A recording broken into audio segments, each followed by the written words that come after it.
date with comedian Aziz Ansari. Aziz Ansari is pushing back. Her date with comedian Aziz Ansari. A movement that was started to support all survivors of sexual violence is being talked about like it's a vindictive plot against men.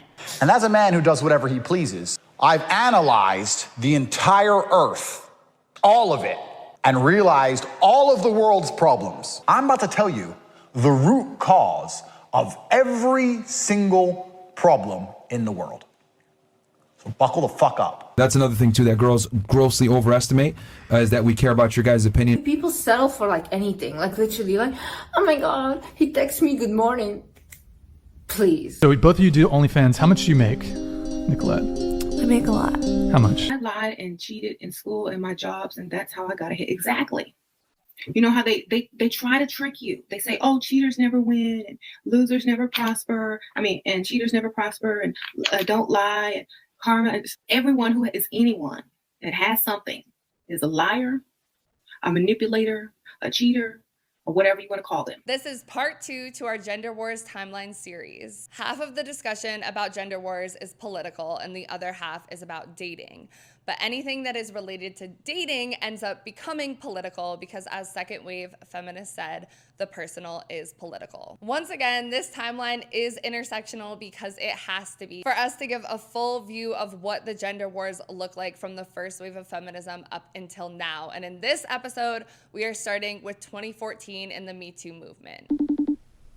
Bitch, what I was trying to say is this situation got me so wet and so dry at the same time. Exactly.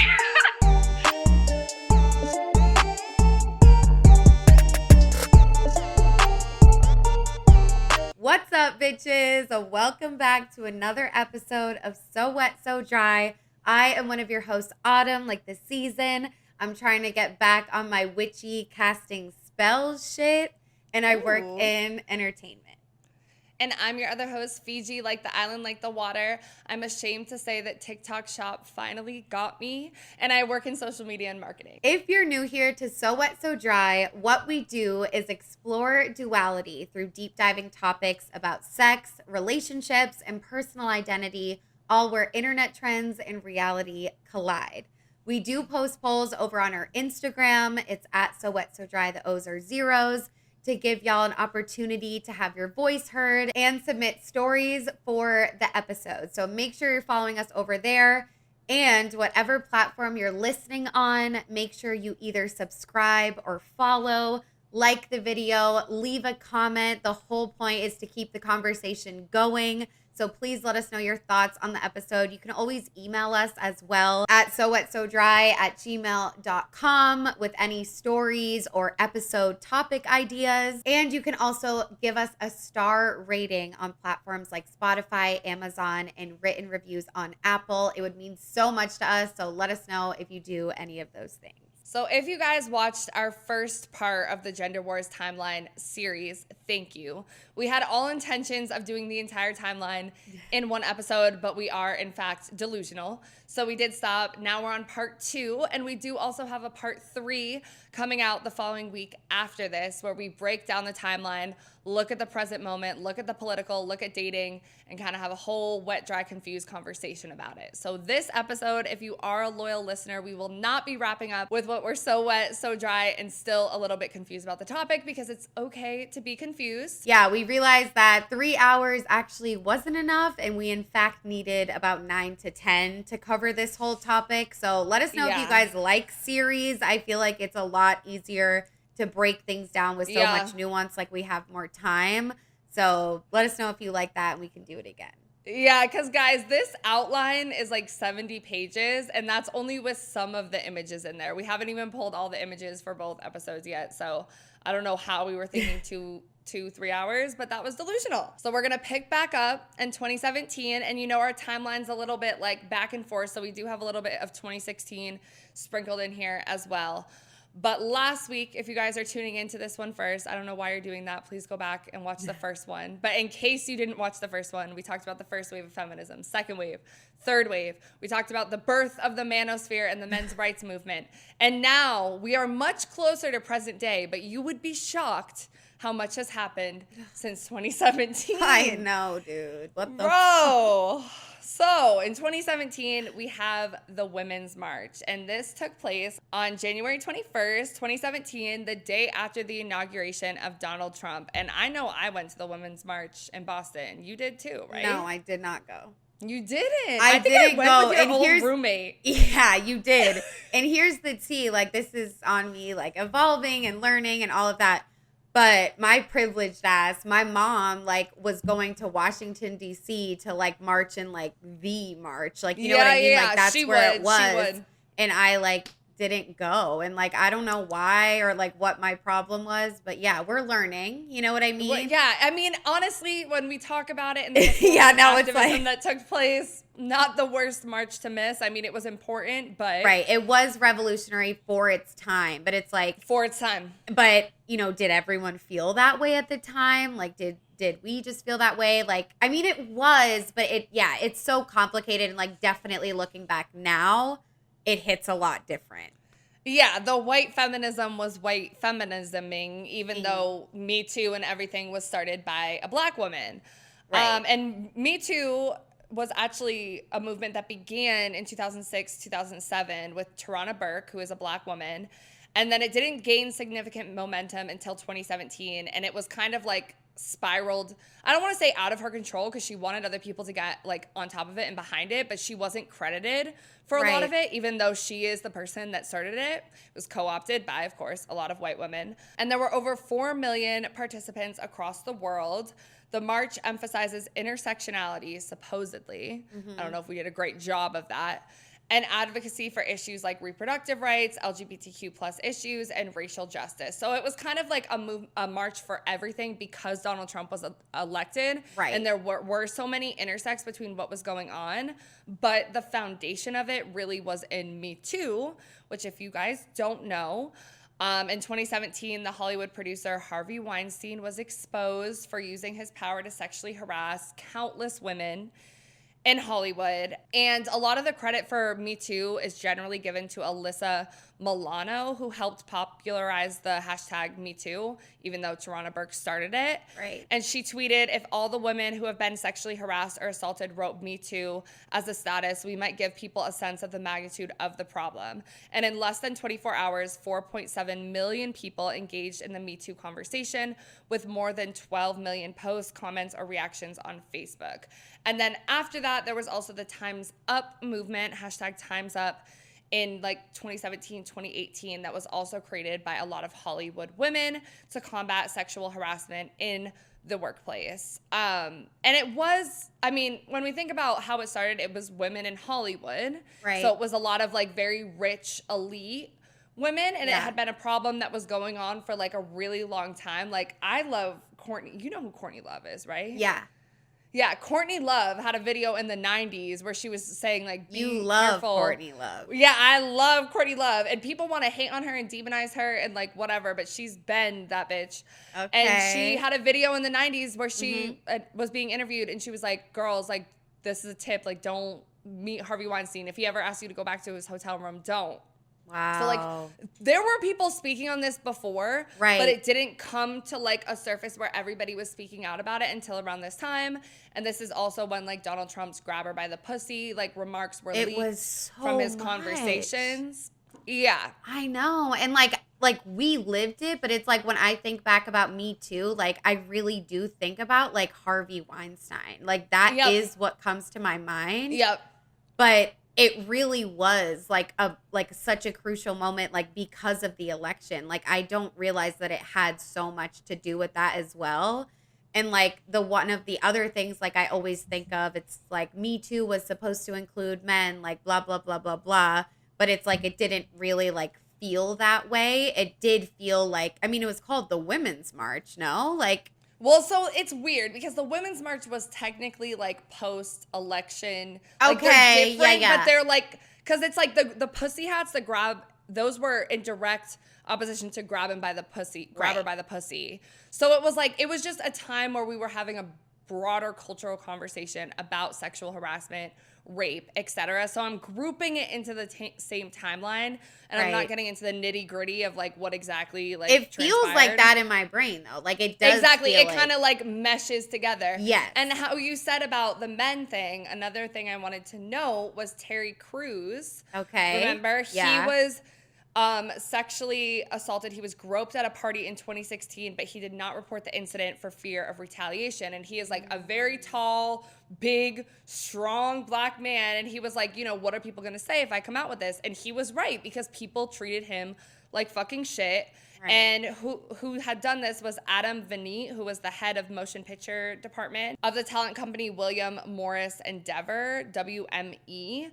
And a lot of men and women were more on his side and got behind him, but it was kind of like a counter note to the Me Too movement. It was like, yeah, we want to include men too, and some women were really vocal about it, but it was very clear that like Me Too was a predominantly like women's movement, and men weren't really like gathering behind Terry Crews like that or coming out with their own stories, even though there are plenty of men in the industry. I mean, even now that we talk about Diddy and stuff like that, there are men in the industry who have been silent for a very long time who have experienced a lot of shit too. And I don't remember what episode it was, but I literally, because I've never really had this thought before, it's like it's 1 in 4 women, like that statistic that we always hear, like 1 in 4 women will be abused in some sort of way, like raped, sexually assaulted, what have you. But it's like, now I'm like, in the numbers for men, it's like 1 in 8, but it's like, because it's like men face such a different problem when it comes to sexual assault, because like, not saying it's so easy for women to speak up, like obviously it's like it's not. People don't believe you, and like it's really emotionally and then hard. The police is predominantly men who don't want to do anything, so and especially if you're a black woman, like an indigenous woman, it's like even more so people won't take you seriously. But it's like for men, it's like they do have that added barrier of society to be like, be a man, get over it. You must have wanted it. Like you're a sexual. Or you're gay now. You're like, gay. You know? Like they have that added barrier, and to like pretend like they don't and just kind of say like, oh, like it's mostly a women's issue is just like so wrong.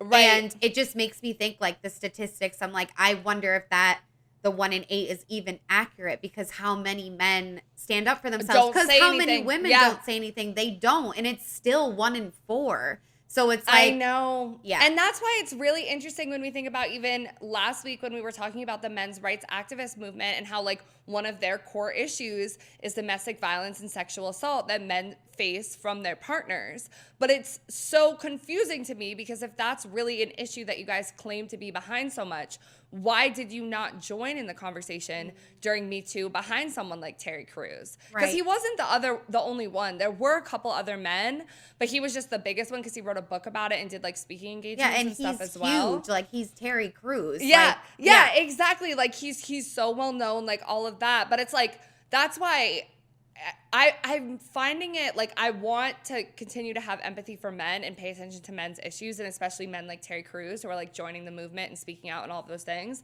But like the more and more I was doing this timeline, like while I've been in the past year developing more empathy for men and men who have been victimized by the manosphere's like brainwashing, the more research I was doing, I was finding moments like this in feminist movements where men had an opportunity and like didn't join, you know? And it's not to say that the predominant like women's narrative, because it was very much like we need to focus on women's stuff first. Right. Like it was very much like that. And that's not a bad thing. Right. And it's not a bad, and I do think there is a certain level to which if men started their own movement about like sexual assault, sexual harassment, like whatever, like there would have been maybe a little bit of backlash from women, because it's like, oh, now you want to do that now that we've started this kind of thing. Yeah. But it's just like when I look at something like this, I'm like, okay, you men's rights activists claim to care about this stuff so much, but then a huge profile thing happens, but they get on it later when we get into Johnny Depp and everything like that. Oh, shit. You're so right. Yeah. Yep. So we also in January of 2018, another big one that was key for the women and also key for the manosphere, this sparked a lot of conversations, was the Aziz Ansari story. Do you remember this? No. Okay, so this woman named Grace, she went by the pseudonym, accused Ansari of sexual misconduct in an article on babe.net, which is so funny that a site like that was still big in 2018. And it was aimed at millennial and Gen Z readers. And in the article, she essentially expressed that they had like gone on a date, and I don't remember the exact details, but like he was very like forward and pushy about like her sleeping with him to the point where it was like making her really uncomfortable. And she was saying that like it was making her uncomfortable. He was pushing too much, like he was harassing her, like whatever. And so it sparked this whole conversation where on the women's side of things, they were like, consent is not just, you're not just blowing over my consent when you actually rape me or assault me, but it's also in these smaller interactions, even if I did go on a date with you. So on the women's side, there was that whole conversation.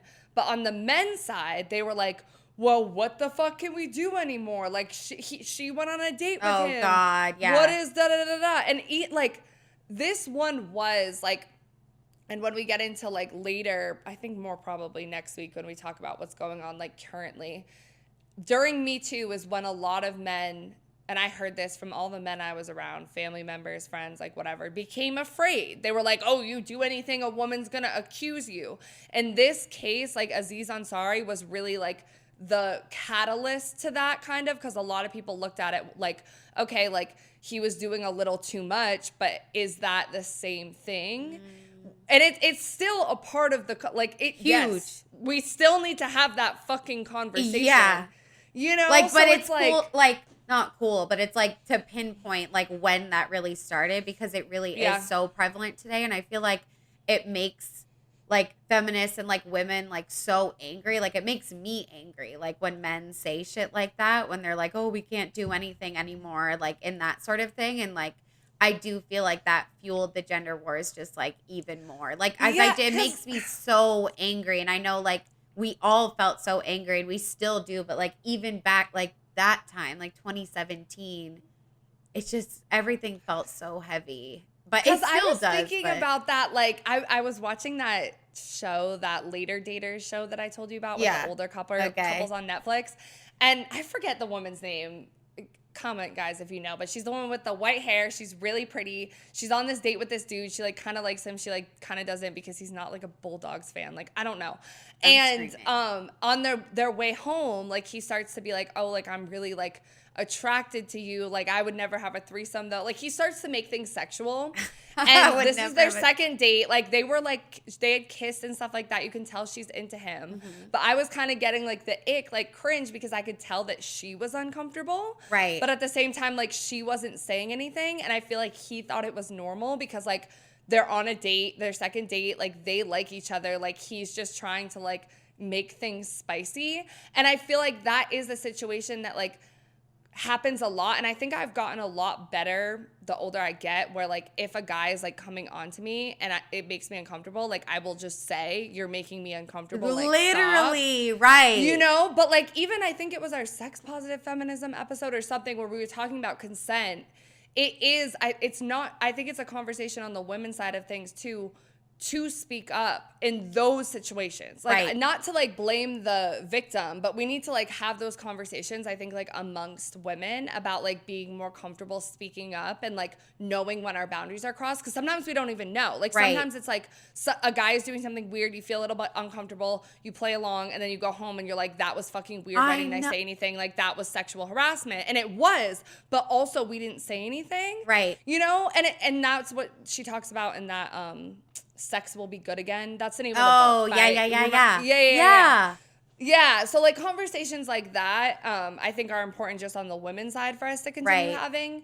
But on the men, go ahead. And I was just gonna say too, like the conversation with consent, like it's also like accepting, like yes, like you can choose to go on a date with this person, you can choose to start kissing them and then start having sex and then withdraw consent, and then stop. Because like the education around consent was always like yes means or yes, or like no means no, or whatever. Right. It's like yes, but it's like we have such like yes, like how do we not understand that? And but it's so much more than that. Yeah. And that's why it needs to be like conversations, I think, where men are included, because I feel like they think, oh, I can't do anything or I'm going to be creepy. Wrong. But that's not, if we're talking about it as like whole human beings and we can have conversations of, hey, stop. Right. Hey, that made me uncomfortable. Then it doesn't have to be weird. It's just normal and you just keep moving on. Yeah. Instead of like, if she says no and then you keep pressuring her, right, then you're crossing a boundary and that's weird. But yeah, you just going up to a woman and asking her for her number, that should not be seen as sexual harassment. No, not at all. Like right place, right time. But like, you know, yeah, totally. I think we lost the plot in that whole conversation. And real quick, I just want to say too, like when you were talking about how like you can be out flirting with someone and then all of a sudden you go home and you're like, oh my God, like that was sexual harassment. Like I was uncomfortable. It's like maybe because I know it's hard. It's like sometimes you're not in the moment, like you're drinking, like you're not just going to like be able to pinpoint everything. And you just hope it goes away. Right. But we have to like center ourselves and like be in our body and like trust ourselves and like love ourselves and like be able to like be like, wait, no, you know, it's like get better at that. Not to blame ourselves or like feel bad, but it's like, right, yeah, like we do need to, and I can do a better job at that 100% because you're so right. Like I'll just play along and like hope that they go away, but that's not teaching them anything. Right. Like, and hope that they get the message, but they don't fucking pick up on it and stuff. Like you'll like, you know, you'll just be like, and then like whatever. But and they're that's still not, down. If they're being weird, you have to be like, you're being weird. And I know women like fear for their lives, and I'm rolling my eyes, but it is serious. Like, right. I get that. But I also think to a point we need to stop doing that. Yeah, if you're in public, to ourselves. Like, right. Yeah, if you're at a bar with a bunch of other people there, you can say something and there's a crowd of people like, or you know, hey, like, I'm not interested. Like you don't even have, you know what I mean? Like, yeah. Point blank fucking period, bitch. I'm gay. Like whatever you gotta say. Right, I mean, no. Now you're just like don't lying. like that though. Yeah, I know. If you are, you could say that. If you're bi, just be like, you know. But also people like Aziz Ansari need to not be weirdos, even if she gave you consent for a date. So around 2017, we also have dating apps picking up in popularity. And like, so this what? is also like, again, like they were there before and stuff, but they're really like gaining speed. Because remember, we had Bumble launched and then we had whatever. So people are like online dating. It becomes the top way for couples to meet. I think 2017 was the first year that it was that. So this is all going on. And then the last thing during this like little 2017, 2018 timeline that I want to talk on the women's side of things before we get into the men on the same timeline is Call Her Daddy launches in 2018. And this is Alexandra Cooper and Sophia Franklin. They had put out 3 episodes before they were picked up by Barstool Sports. And this is why I put it at the end of this, because we're about to get into the manosphere in a little bit. And like, even though they are women and they were very like feminist in a way, because they were focused on women's sexuality and like owning your sexuality and having conversations about sex and being raunchy and all of that stuff, they were owned by Barstool, which is a very like sexist manosphere kind of platform. Right. Yeah. And I think that they were kind of like probably encouraged to lean into their sexuality quite a bit. And it was a point of tension for both of them because they found out that they were underpaid. And that is ultimately the reason that they broke up, because Sophia Franklin wanted to get more money from Barstool Sports. And what's the main guy's name? I forget his fucking name. He's so irrelevant. But like, I think of like Barstool, and I literally think of like in high school when all the guys like would chant, Saturdays are for the boys. Yeah. Yeah. Like they would like parade around town. Because that was a Barstool Sports thing. Exactly. And then girls would be like, no, like I need a Saturday. Or they would be like, yeah. Like they'd be like, go bye. And they would feed into this a lot. Like they fed into like the bro. It was like the men that they were talking about were predominantly like athlete type of guys. Like that was very much like the target audience. Seriously. And I knew a lot of guys from my high school that listened to Call Her Daddy too. They didn't just have a women's audience. They had a big male audience too. Because they talked about like the Gluck Gluck, what is it? Gluck Gluck 7,000, 9,000. Gluck Gluck 9,000 or whatever, which is like how to give like good head, right, and stuff the like that. And classic. look, I'm like for it. Like we talk about sex on this podcast, like very for it. We would be lying if Call Her Daddy didn't influence us in like a good amount of ways. Like we've like researched a lot about them and like what they did right and wrong, and like doing our own podcast, even though I think we're really different now. But yeah, Sophia Franklin and Alex Cooper were like, we're not making enough money. They went and like asked for more money. They were like, no, Sophia Franklin's boyfriend at the time was blamed for a lot of this. Like they were saying like, oh, she was co-opted by her boyfriend, and then she ended up leaving, and she started her own podcast on her own network. The media destroyed her. So I like Sophia more.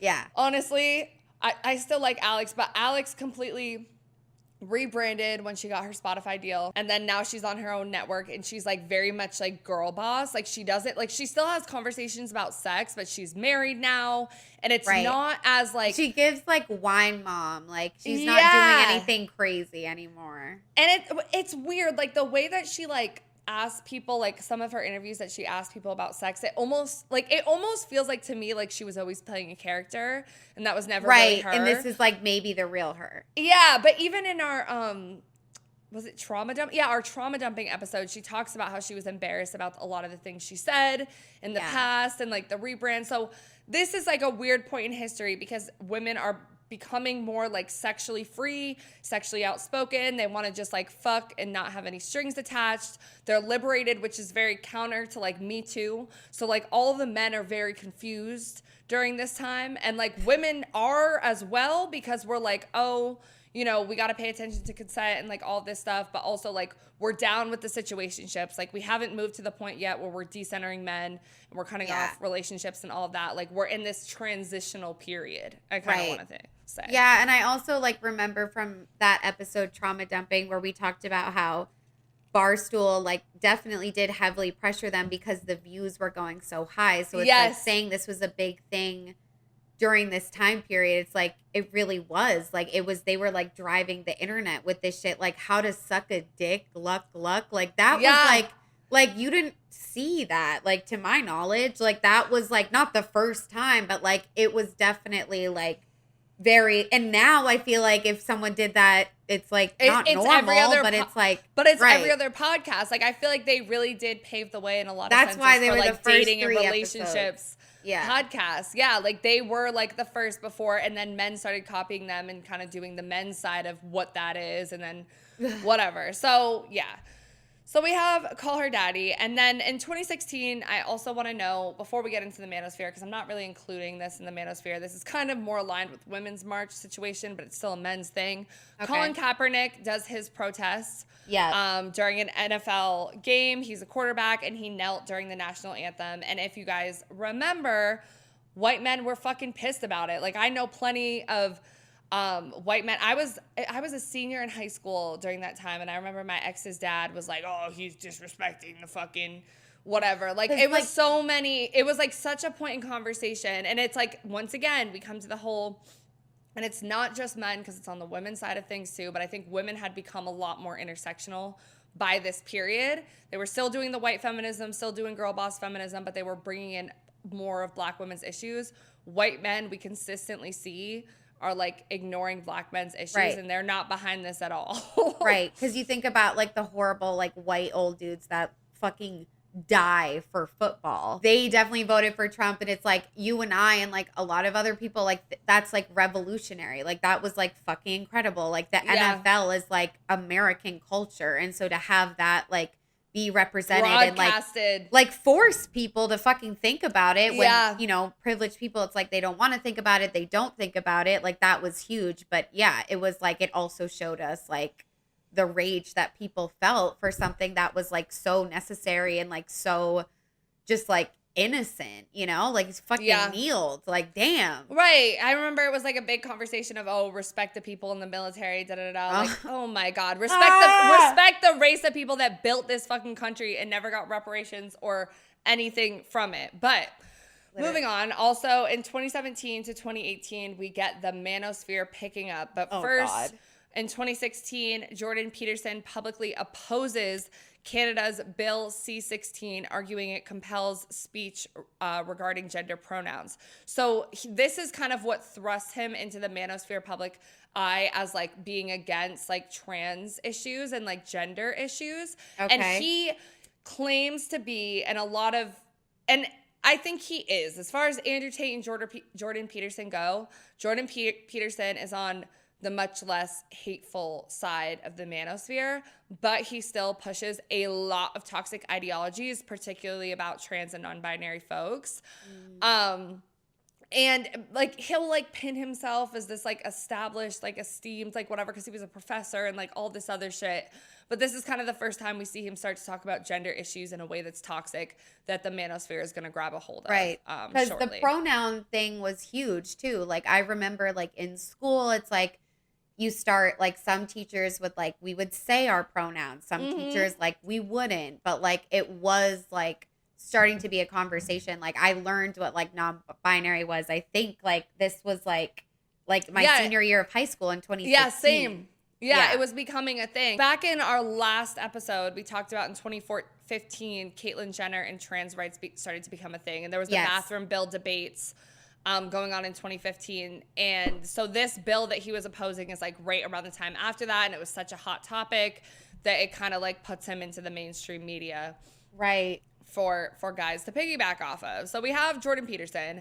And then we also get Alex Jones, who, if you guys don't remember from the first episode, he had started InfoWars in the 90s. God, I remember and he will his continue. face. Yeah, he will continue to be a little alt-right kind of psychopath, and he begins to criticize mainstream feminism, claiming it contributes to the decline of traditional gender roles. So we're getting conversations about gender roles. This is a big topic during this time. And then we also have Andrew Tate in 2017. He tweeted describing his view of what qualifies as sexual harassment amid the Harvey Weinstein sexual abuse cases, and tweeted several times that sexual assault victims share responsibility for their assaults.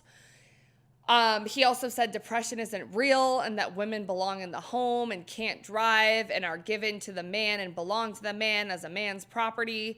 He also said men prefer dating 18 and 19-year-olds because they're more likely to have sex with fewer men in order to make an imprint on teenagers, and that women who do not stay home are hoes. And according to him, some of these comments were jokes and have been taken out of context. Liar. But it's like the thing about the manosphere is like really at the core of the manosphere, the center of the earth, if you will, like that lava shit. It really is like gender roles at the end of the day, like what women are supposed to be and what men are supposed to be. Every argument they have comes from that. It's like it's all like not just gender, but like the roles that we play and what we should be playing. Yeah, and it's in direct opposition to a lot of times women gaining more rights, and like men don't know what their like fucking place in the world is, because it's like, you know, while we are advocating for our shit, you guys can also get together and advocate for your stuff, and if you do it in the right way or whatever, like women will get behind it, like Terry Crews, like, and I know looking back, part of me is like, okay, like I get why some of them were radicalized because it was not the warmest welcome from women. But at the same time, I'm like, does it have to be? Because like men have been in power for so long that it's like, you guys have had such a chance to like change things. And like, I think it is kind of like pedagogy of the oppressed. Like the oppressor knows nothing else besides their point of privilege. So I think in some ways it took women, queer people, Black people being like, we want more rights, like we are oppressed, for men to look at things differently. But then all of a sudden that now it's a part of the conversation, and it's like, okay, cool, let that be part of the conversation, let you reconsider what it means to be a man. But Andrew Tate doubles down on like patriarchal shit that is actually oppressive towards men too. I know. And I think like we're so far past the pedagogy of oppressed, bro. Like I just feel like literally because of like these men and like the manosphere and like Andrew Tate specifically, it's like like literally I have a shirt like from Drew Afwalo, like the Change Club, like women don't owe you shit. And it's true. But I'm like just thinking about, I'm like genuinely terrified because I'm just like, I don't see like I don't know. Like, it's just like, how are we as women gonna like find it within ourselves to like actually communicate with like horrible men? And like, is it gonna be like white women? Like, should it be us to other? And like, that's the thing, because I feel like we saw in our last episode with Emma Watson and how she did the He for She campaign. Like, there were efforts for women to get men into the movement, and it was the fight for women's rights.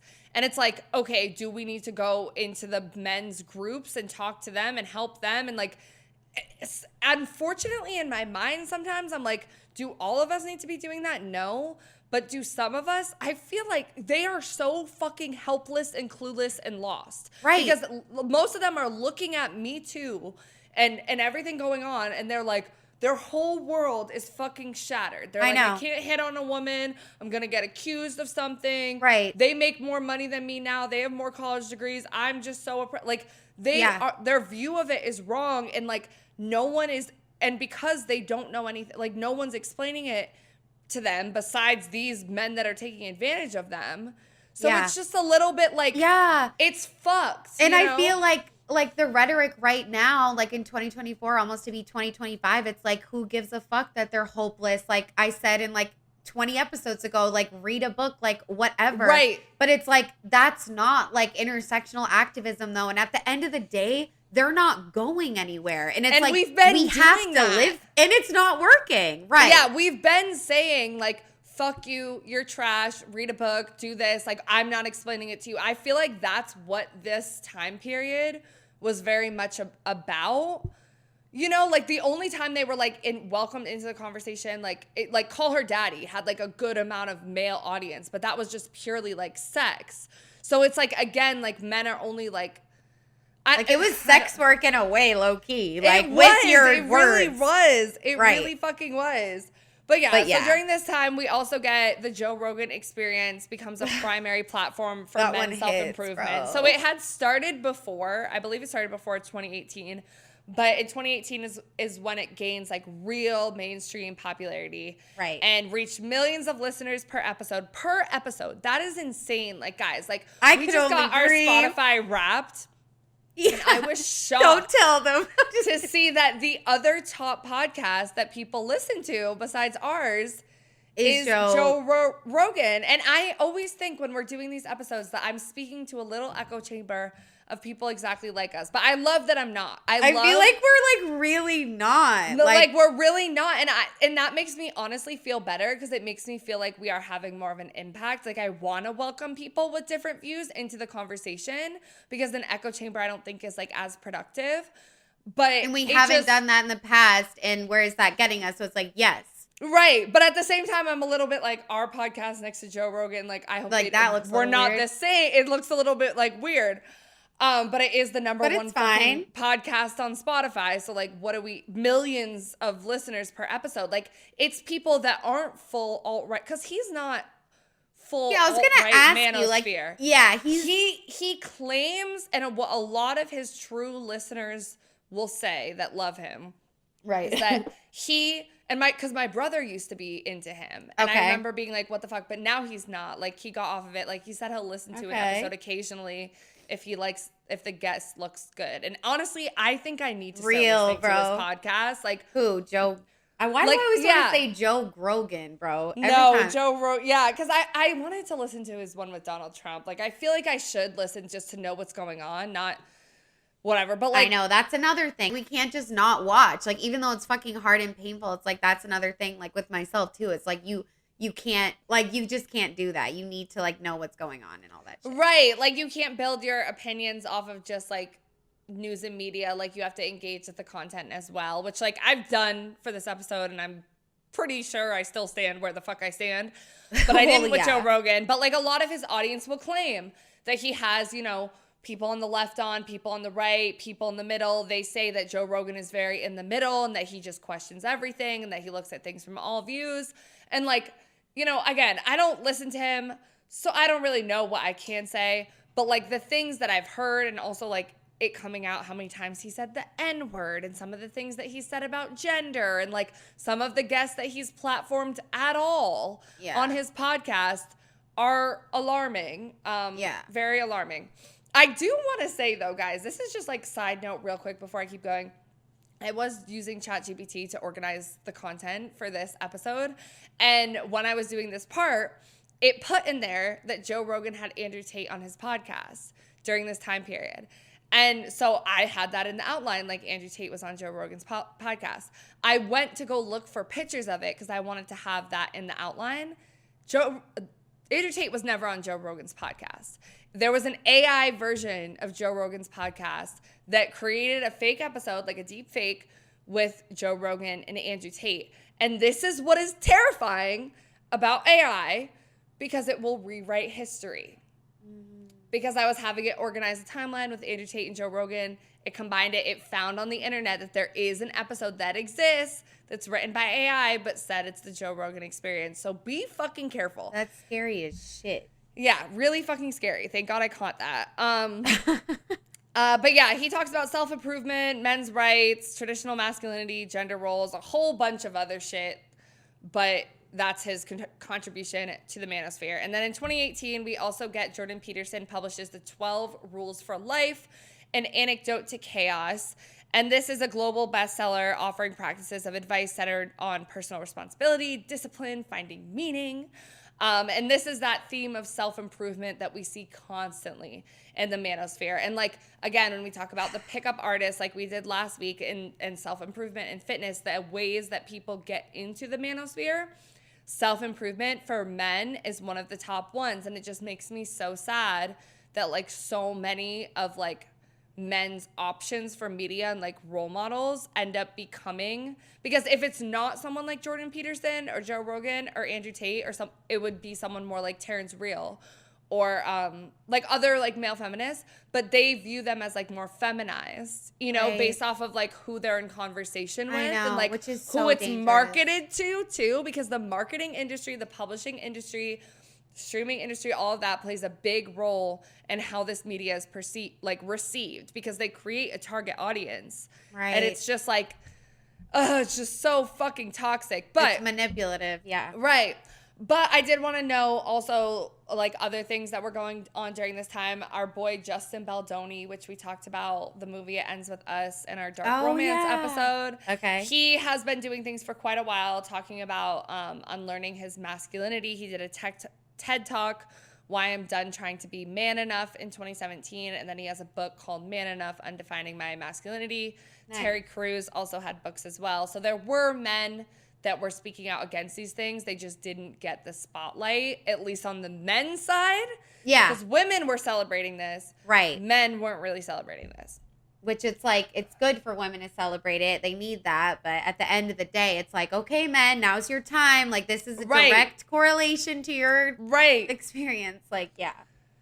Hello. And then in 2018, we have this famous Gillette, The Best a Man Can Be commercial. So this commercial was a big cultural moment. And Gillette was not the only company that was doing things like this. There was a lot of companies that were finding ways to make commercials about like women's issues, racial issues, toxic masculinity, queer issues, like monetize it, you know, take a stance, like whatever. And this did receive a lot of backlash because people were saying, well, Gillette still charges more for pink razors, for women's razors.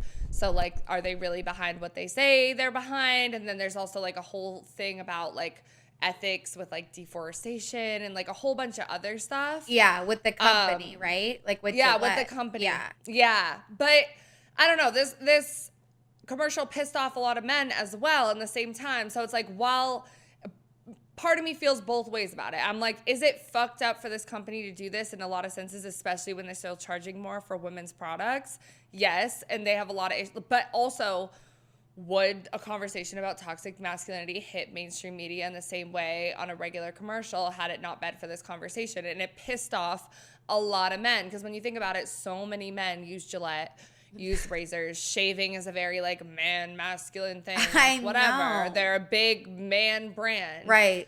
And it's like men, like, to make an impact, like, because it's like, yes, like it's performative activism in the sense where it's like they did this thing, made this thing, they put it out, but like they don't where's follow the money it. donating? They don't follow it within their like every day and like what's ingrained in their company. But it's like women didn't need to see that commercial. Like it's like we fucking know, bitch. But like men are the ones that like needed for that to hit. And it's like I don't think that's a way to like hit men in the way that they need to be like hit, if you know what I mean. Like that's what I'm saying. And I'm like, the commercial isn't even crazy. Like it's like, you know, be a man, hold your bros accountable. Like it's all that stuff. Like what is a man today? And it's like such basic stuff that women have been asking for forever. Like, you know, check your bros, like raise your sons. Boys will like, be boys. It's like a men's issue, like topic still. Like it wasn't, but even men in the manosphere side of thing are like, oh, like feminizing, like whatever. Yeah. So that was like, and like my favorite part, honestly, is like when the guy, this guy was catcalling, and then the other dude like came out and was like, he's like, whoa, bro. And I'm like, yes, like that's like honestly please. Everything. Like when that happens in real life, it's like maybe old feminist me would be like, bitch, shut the fuck up. I got it. Like I don't need you to come over here. But like now I do look at it as like heroic in like a healthy way, not like a fairy tale way. Masculinity. Yeah, like healthy, heroic masculinity. Yes. Yeah, exactly. And I'm like, it would be great if we had a culture like that. And so part of me is like, okay, if Gillette is engaging in the predominant culture, if they're mainstream and they make this commercial that is controversial, it doesn't hurt. Did they spend a shit ton of money on this and like could be doing money with other things? Like, yes, but like, I don't know. It's like every company was monetizing during this time period, and I think because there was not enough targeted to men for this type of stuff, I think it was still important in a way. You know? Yeah. It's like worse things have been done for sure, but I feel like the biggest part, like you said, is just that the company itself like was trash. So like, who gives a fuck? And it's like exactly. It's like a yes and conversation. But like, the video, okay. The video, okay, but like you still charge less for women's razors, and then maybe we can have a conversation. But in 2017 to 2019, going back to the women's side of things, we have hypergamy, the soft life, and trad wife trends starting to emerge. Babe, can you just like for the final time, like I know what it is, but like for the class, like what is hypergamy? Hypergamy, like dating up, like dating men for like financial, like marrying above your like wealth class. So like whatever, sprinkle, financial gain. Sprinkle, exactly. Queen of hypergamy, exactly. Okay. So like during this time period, you see a lot of these conversations start to emerge on Reddit, YouTube, and relationship blogs. And it, particularly with the trad wife, I know we think about it as something that's like very modern in the past couple years. Like now. But it was starting during this time period and even before, because when we think about mommy bloggers, there was kind of that like romanticization of being like a housewife and like a mom. And even though these women were working their asses off, creating content while taking care of their kids and doing everything like that, it was like romanticizing the trad wife life to a certain degree. Yeah. So you get that coming like more with like the rise of influencers and like TikTok all of this stuff. And all that shit. Right. Yeah. So we get discussions about gold diggers, sugar daddies, dating for resources. And I can't help but think that this is also coming off of Call Her Daddy a little bit too, because once they started having the dating conversations, then we get the manosphere side of things. Right. And that's how it all connects. Like, this is why we're doing the fucking gender wars timeline, because in order to understand like what to do, like we always talk about what do we do about this? Like, like literally listen to your high school history teacher, if nothing else, when they're like, history repeats itself. We can learn from history. And I was like, bitch, shut the fuck up. We have to look back here to know how we got here. Right. Like, we actually do, because like as we're going through this, like it is becoming like so clear to me. Like it really is like a bing bong effect of these things. And it's like, we think about where it's going and like it's getting worse. Like I thought I was scared before, but now I'm just like, yeah, it's kind of just like making more sense to me. Right, because it's been like festering, like it's all like been badly, and that's why when people say like, and we're just we're post feminism, post whatever, like no, because like there was stuff from that time period that was never resolved that is still like, you know, I mean, still the sex work conversation that we had. What, 2 weeks ago? What a great combo, guys. Go stream that shit. Exactly, yeah. Go stream that I watched it today while I was getting ready, because I was listening to it like, too when wow, I was getting ready. They ate. I was like, we're low-key smart. Like, bitch. But yeah, so we get conversations about all of this. We also start to get a lot of YouTube channels discussing relationship dynamics and women's dating preferences. So again, big on Call Her Daddy. And then you get men's like emerging as well because Barstool Sports is kind of like leading that whole thing. Right. And then again, we get traditional like gender roles, gender power structures, because we also have the trans, the non-binary conversations emerging. So it's like, what is gender? What is a woman's role? What's a man's role? Is casual sex okay? Like if women are fucking casually, can men fuck casually too? Right. Like, yeah. And then you want. Right. You get the alpha male strategies, some guy named Coach Greg Adams who focused on male self-improvement. Self-improvement is crazy. It's like, bro, self-help is like not a bad thing, but y'all are doing, like, it is not self-improvement. Right. Like, right. It's so. It's not. I can't even, like, self-improvement as a term now, like, gives me the ick. It kind of gives, like, toxic. Yes. Yeah, I know. It's so sad, but it really does. Yeah. And then you get the hashtag tradwife gains momentum on Instagram and Twitter, where women are sharing content about their domestic lives and their preference for fulfilling traditional gender roles. And it is also directly opposing girl boss because the girl boss era is ending and women are like, why were we busting our ass? Why were we on Bumble making the first move? Fuck all of that. Actually, I want a man who is self-improved because at this time period, it's like, it's not quite clear that the self-improvement is like full-blown toxicity yet. Like we haven't gotten there yet. So it's like women are looking at those types of men and they're like, oh, like I want a man like that that's going to take care of me. So there's still some like appeal in the male influencer, YouTuber, Instagram situation. Like a provider, like a protector. Right. And I do think like today, like women are still kind of wanting that, but it's like they're realizing it's like men aren't like doing it correctly or they're not doing it at all. So at the end, well, honestly, like I'm like at this point, I'm like you can't, and we're gonna have this conversation a little further. Okay, yeah, let me wait. Both. You can't have fucking both though. Like you can't be like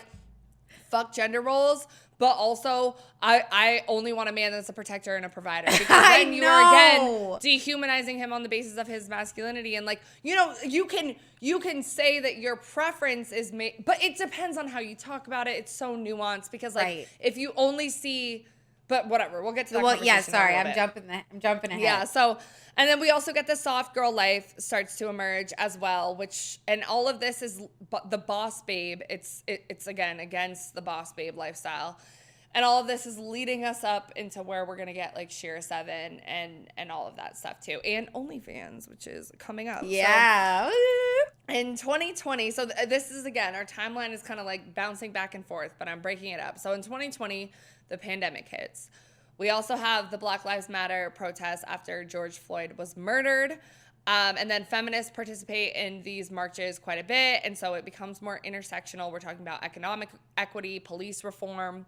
You also get the counter All Lives Matter, Blue Lives Matter situation going on. Right. And then also Breonna Taylor was murdered and Ahmaud Arbery, Rashard Brooks. And then also the murder of the Black transgender woman, Rhea Milton. So again, we have a lot of intersectionality going on. I was at these protests in New York during this time period, and it was directly affecting. I was in Boston. My partner at the time. Yeah, I did go to those guys. Like, yeah, this was it felt like the end of the world. Yeah, it really felt like the fucking end of the world. And then in 2020, because of all of this, you know, everyone's struggling financially. I was on unemployment. Yeah, a lot of people start OnlyFans. So this is when OnlyFans really takes the fuck off, and we have Beyonce and Meg Thee Stallion. Their song Savage came out during the pandemic. I've seen that OnlyFans shit. What's up, Tyga? Yeah, she might start an OnlyFans. Yeah, exactly. So that's what makes it like mainstream. People hear about it. They know what it is. They're doing the dance. Yes. Iconic. It was like the biggest TikTok dance on TikTok. Oh yeah, because Beyonce's was like, I'm gonna start an OnlyFans. Yeah, I remember that. Yeah. That was I think that one was first. Hips TikTok when I dance. Yep. And then also we get WAP is released by Cardi B and Meg Thee Stallion, and this pissed the men off tremendously. Yeah, They're and like women too, honestly. Right. Why are we over-sexualizing? Why are we over-sexualizing shit? Like, da-da-da-da, whatever. Like, wet-ass pussy. Which, guys, my Instagram handle has been so wet forever. So I've always been talking about this wet Isn't that pussy. crazy, bro? Like, low-key. Since what? Tell them the year. Tell them the year. I think it was like 2018 because it was when I came back from. I think I changed it when I was in London. No when I just came way. Back from London because I started going by Fiji in 2018. Oh yeah, I remember what it. Okay, yeah. It's so cool. Yes. And now we're so wet, so dry, obviously. And now we're so wet, so dry. So we embrace the wet pussy, and the dry pussy as well. You can have both. You can have a little in between. But this was a big moment for women, like reclaiming their sexuality, using their sexuality to profit, and men are fucking pissed off about it. Right, because you think about it, it's like they're wanting to like, you know, have women like be in the specific gender role, like with the manosphere and like all this shit. They're already so mad. And then you have OnlyFans where it's like everyone and their grandma was on the site. And then it's like the last thing they want women to be is like reclaiming their sexuality and like being proud sluts. Like I feel like that was a thing. It's like, oh, slut, like slut was huge. And they're mad about hookup culture because the dating app started like everyone was talking about hookup culture and Call Her Daddy as well. Yeah. And like all the dating conversations. But there was a certain point where men were like, because I mean, when you think about it, like women do have more options for having casual sex than men do. Yeah, like, say it with your chest. We like fucking we do. Like we fucking do. And the men are not happy about that. So then it starts conversations about body count. Yeah. Conversations about being a hoe. Like who's really a wifey? Like I think wifey was starting to trend as a term during this trad wife, wifey. Like you get it. I do. But during the same period, we have the manosphere is intensifying. So 2019 to 2022. And I believe this is 2019 he started it, but it becomes prominent in 2022. Andrew Tate operates or starts Hustlers University. Bro, like such a corny, like I'm just like looking at all the men's names for this shit is so fucking laughable. Like, bro, it's like that was the best you got. Hustlers University, rise and grind, hustle. Like, believe in God, don't like sleep for 6 hours, that's it. Right. Like, okay, bye. Like, cry in the gym. Like, anyway, so the platform members paid $49.99 monthly for a membership to receive instruction on ways to make money outside traditional employment. So this is like the big gig era. Everyone's looking for a second job. The economy is trash. Right. We all want to make more money. Because of Trump. Yep. Because of Trump. Women are starting OnlyFans. Men are like, what do we do? And the pandemic. So they get into cryptocurrency is a huge thing, which I still don't fucking understand to this day. Copywriting, which I do. And e-commerce, and these were facilitated pre-recorded videos on a Discord server. And the site had an affiliate.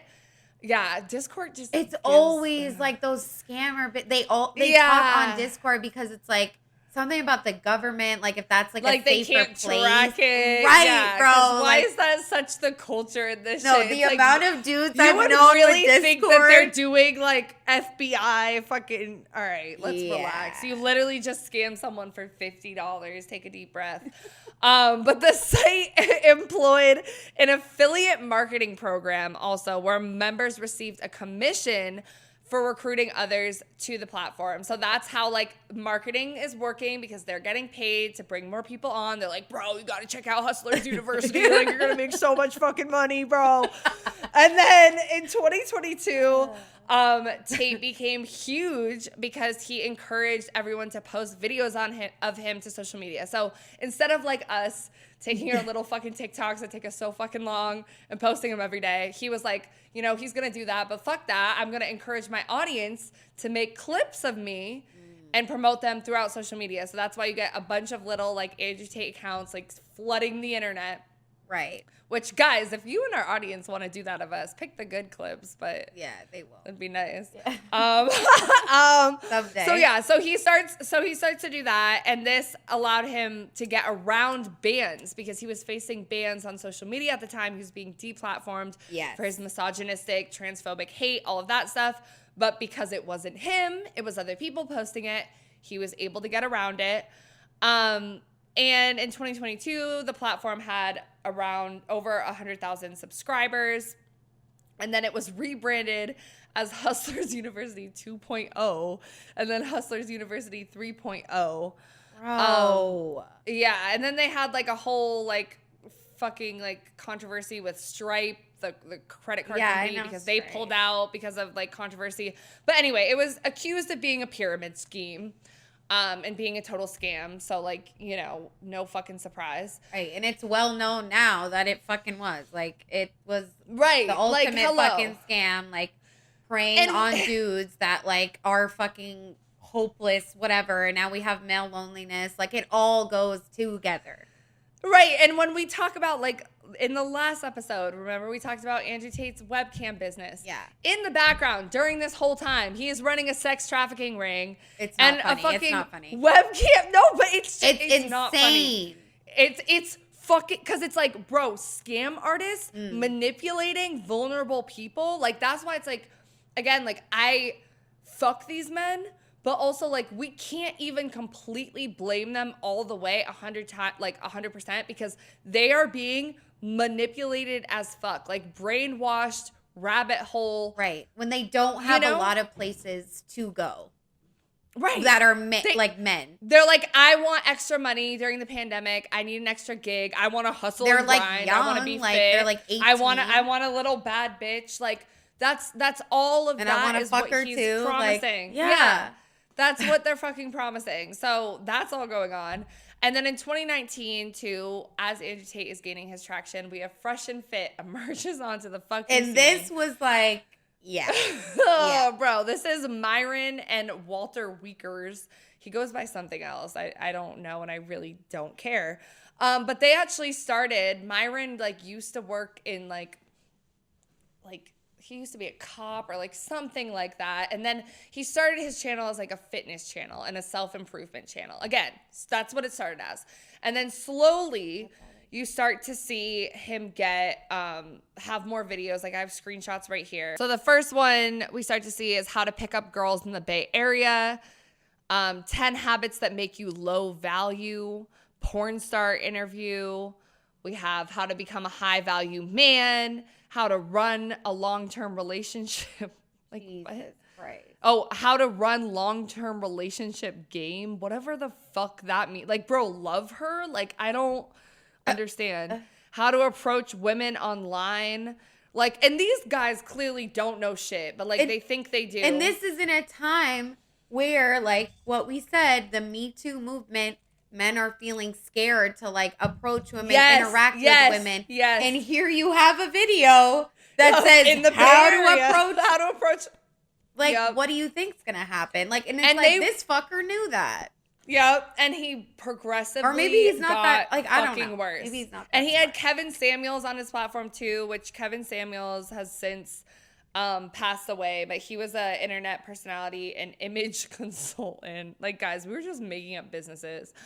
And he did a lot of YouTube, Instagram live streams discussing modern society, gender issues, relationships, like whatever. So he was another proponent of the manosphere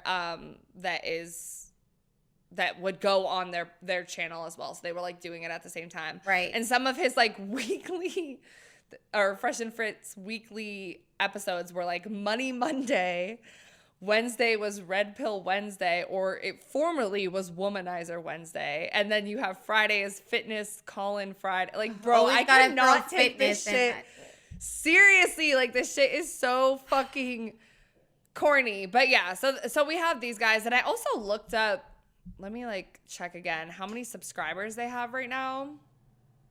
And it was less than I thought. Oh, they have 1.57 million. Which is still high as fuck, but it's less than I like thought it was. So that was surprising to me. And Kevin Samuels, I think he has 1.86 million.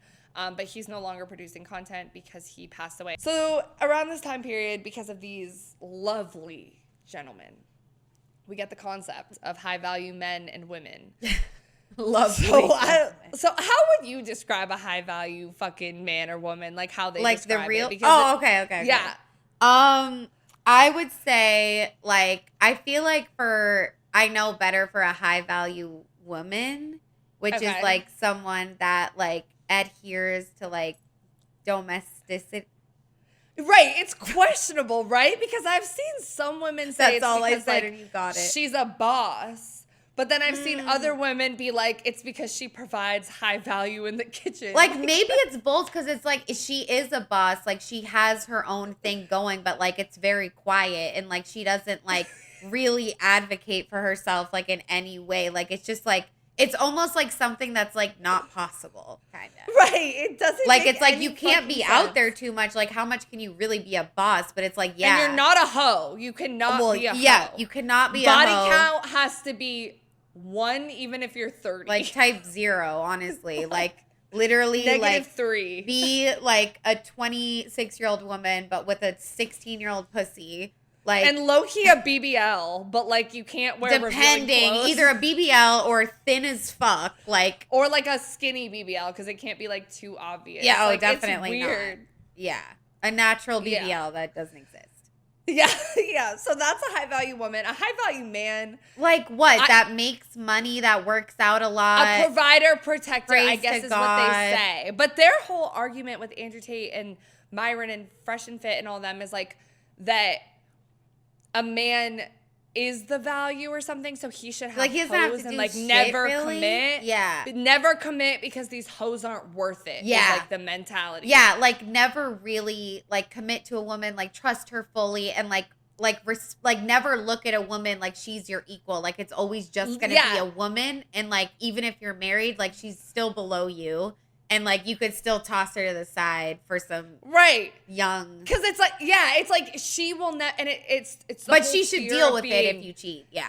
Right, because it's the fear of being like emasculated to a degree, right? Like they never say this, but it's the fear of like falling in love or having emotions for a woman that you are like with and fucking, and then her having a control over your like psyche and your emotions, which these men are like terrified of. Right. So it's about like keeping women at an arm's length too, and being like, I'm so high value that like you have to step to me and like deal with all this bullshit, and like you're still expected to like look good 24/7, and like not it's and like don't get upset about anything either. Yeah, it's like, it's fucking crazy. Like, it's disgusting. And then it's also the what do you bring to the table conversation that people said, because they're like, oh, I bring so much to the table. What do you bring to the table as a woman? Because the only things women can bring to the table are babies and food, apparently. Yeah.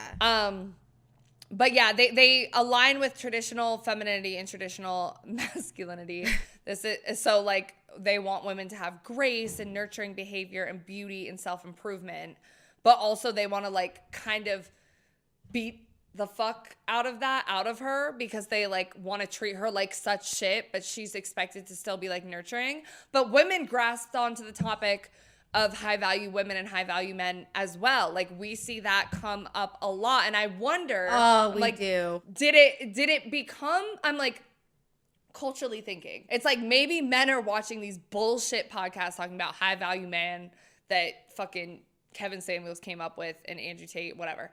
And then these women might be fucking with these men and then hear about this, and then they come up with the concept too, because I feel like it started with the men. I feel like it started with the men too. It did not start with the women. I feel like it did too. And like, because like we've talked about some TikToks and YouTube videos of women being like, this is what a high value woman does. This is what a man wants. And it's like, dude, I think it is the men that that did it first. Like this whole high value fucking aspect. Like, because I think it's in opposition to the OnlyFans girls too. Like they were like, those are low value women. Yes. So this is what a high value woman is. Like, so it's I'm not like other girls. Yeah. Right. So like and a lot of women, it's morphed into like co-opting it almost as a feminist way.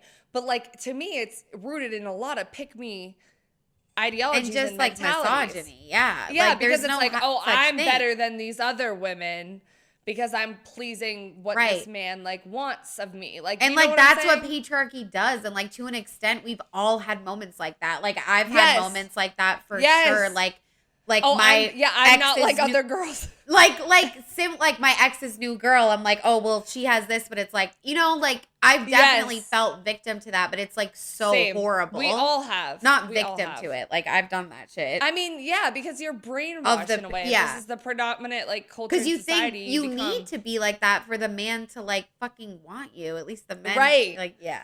Yeah. So while this manosphere Andrew Tate stuff is still trending, we also have the dark triad alpha male ideology beginning to emerge. And this is the whole alpha man discussion, right? Yeah. Like Andrew Tate is big on this. And it's essentially like but like the dark triad, right? The dark triad aspects of it are like way more toxic. Like it's like emphasizing traits like dominance, strategic manipulation, and confidence to achieve success in relationships, but like toxic confidence. And then you also have traits like narcissism, Machiavellism, assertiveness, and how effective they are at gaining success and like whatever.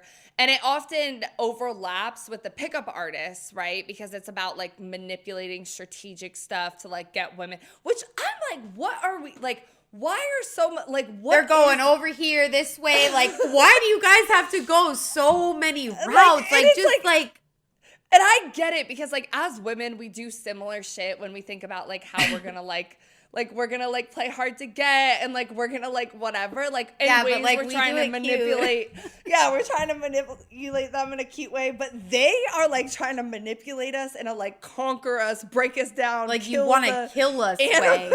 And I think about like the narcissism shit. It's like narcissism is like huge right now. Like people are talking about narcissists and like, did that come from like the manosphere that everyone feels like they like can diagnose like they're the person they hated in middle school or like because they weren't claiming to be narcissists. It's just right, they have narcissistic tendencies, but they they say that OnlyFans girls and girls that want sugar daddies and whatever, they call them narcissists. So it's like on both sides, but like I mean, I don't really think I could argue some of SheraSeven stuff is like promoting narcissism like a little bit, because it's about like dehumanizing people to like completely, but we're gonna get to her.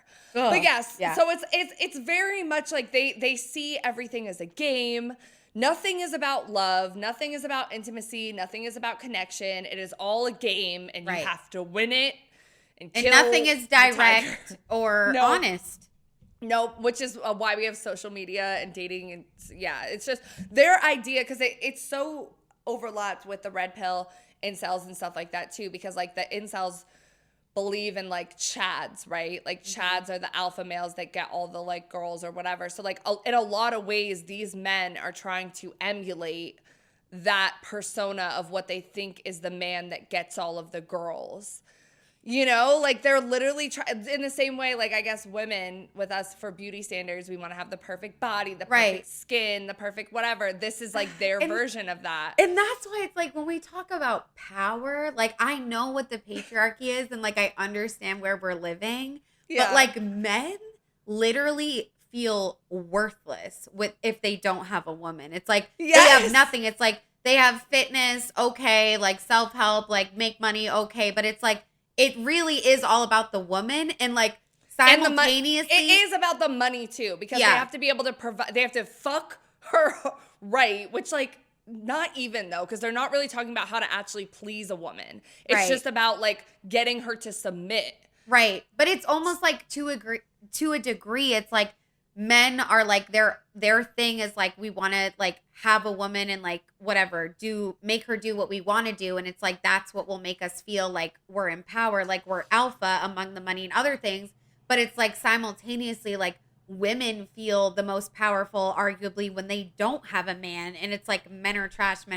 So it's like those those can't exist together. No one's gonna be happy. Right, exactly, because a lot of women feel like when they get in relationships with men, and especially if these are men's ideologies, then they're just like, well, where is my power in that relationship? Because your whole idea of a successful relationship is dominating me. Right. Yeah. But then there's the other side of the soft life women who want that in a sense too. They want to lean into what is traditionally feminine and masculine, which is very like turf, bordering on turf. So yeah, it's very weird. And also I did want to mention too, like looks maxing and stuff, like that is like a thing in like these communities and everything too. And that is like a mainstream term now on TikTok, and even like betas, like that's like a Sigma or whatever, like that became a thing, and like Gen Alpha and like Gen Z, like those are all terms that come from the manosphere. So it's crazy how it's becoming like so it's big, so in integral culture. to everything. Yeah, and we just look at it like, oh, the manosphere. People talk about it online, but they don't like really talk about it like in this way, like how, as horrible as it is, like how impactful it is, and like how it's caused like certain women to act as well, you know? Yes, exactly. And so in 2022, we got the Whatever podcast, which is, we've talked about it before in our humiliation dating like content. Yeah, we've showed clips. Yep, we've showed clips. And Brian Atlas, it used to be a prank channel, and then he released his first live stream, Does Height Matter? So it's like, again, it's similar stuff to like what Call Her Daddy is doing. Like, I think they did an episode on Does Size Matter? Like, we've done episodes that are like somewhat similar to this. Oh, we've like talked about, we used to do stuff like we were going down this route like a little bit more in terms of dating conversations, and then we were like, okay, let's be a little healthier. And like it's not fulfilling. Yeah. It's not fulfilling because it's like, what are we fucking what are talking we even about? doing? It depends on the fucking person. And we said size does matter. Like yes, size does matter. I mean, it matters how they use it, but like if I'm gonna date someone, like the size fucking matters. But so it's clearly like Brian Atlas. If you look at him, I'm like, okay, like I feel like he just wanted to figure out a way to have a bunch of hot bitches in the room. Yeah, and, like he push loves his those toxic, bitches so much. Like he feels like a fucking like the baddest ass. Like look at him in this picture, him at the table with all the bitches around him. Like you know he feels like a fucking pimp right now. Because like that would never happen in a regular setting. It would never happen. And whole time these women are using them. So they're talking about they're using women, each other. Yeah, women do this. Women don't love you. They just want to use you. Da da da. Well, it's like, look at who you're surrounding yourself with. Not that these women are low value or anything like that at all, but they are businesswomen trying to make money, and your audience is men. They're gonna go on your fucking platform. Like we are creating this situation that we say that we hate and we want to avoid. So right, his channel actually right now has 4 million subs. So he is bigger than Fresh and Fit, which I feel like also goes to show like low key like the race side of things, because his side is much more white, and even though he started after and is kind of copying what the manosphere is like, Fresh and Fit and Andrew Tate is doing, it's like gotten even bigger. And that he roasts feminists, and they keep doing these. His live streams are also over 4 hours. So like he'll break down women and just like ask the same question over and over again. The chat is like roasting her. Like it's truly and sending evil. Fucking crazy amounts of money to Brian Atlas. Right, exactly. Because I think they were demonetized too. So yeah, that's what you said in that episode. It's like at first they go in, they're on the episode, and then like all of a sudden after 4 fucking hours, like you lose your shit. You don't know where you are anymore. You're delusional. Right. Yeah. I mean, we record for like a good amount of time, but we take breaks, guys, and like we're not also harassing each other. Not talking about that. Yeah, like, you know what I mean? Like I couldn't do this with like a man. Like imagine like a 4-hour so wet so dry conversation with a group. What if it was just us bitches, the pimps, and then we had like a bunch of the yeah, bro, be like all these bitches fucking right. Anyway, so then we go to 2022. We have The Real World. Okay. So this is after Hustlers University was shut down. Andrew Tate launches a rebranded version of it called The Real World in October 2022. And the name references Tate's idea that the world is Yeah, exactly. Sorry, I couldn't read the text, but it resembles the Matrix. So again, red pill ideology. They all fucking believe in it. I like the movie The Matrix. It's so sad that it's been co-opted, because like, a lot of people anymore, a lot of people look at the Matrix. It's been talked about as being an allegory for like the trans experience as well. So it's like, I don't know, but like I wrote a paper on it. I watched it in senior year in my English Lit creative writing class. Like now this shit wasn't going on back then. Because like, why does it have to be that? Like, guys, like the red pill, that you are talking about, the truth, is the fucking patriarchy. Like, what are we, we are so close, and then we just go off a fucking cliff. Right. But anyway, it primarily targets male teenagers, really toxic, and students have described the program as having a cult-like atmosphere, and it has been described as digital grooming. Members refer to each other as G, with Tate being the top G, which sounds really fucking culty. And why G also? G, I don't fucking know. And the group is centered on Tate's 41 tenets for men. Okay. Yeah, that's very okay. Yeah, and again, we have the cryptocurrency, e-commerce, and drop shipping. So, this is why, again, we want to think, incels are just this subgroup of people. People that listen to this are just this subgroup of people. But it's there's a lot of men that get into this stuff because they think, oh, I'm going to start an e-commerce platform. Oh, I don't care about the women stuff. And I've heard men use that as an excuse, too. Oh, I listen to this because I want to learn how to drop ship.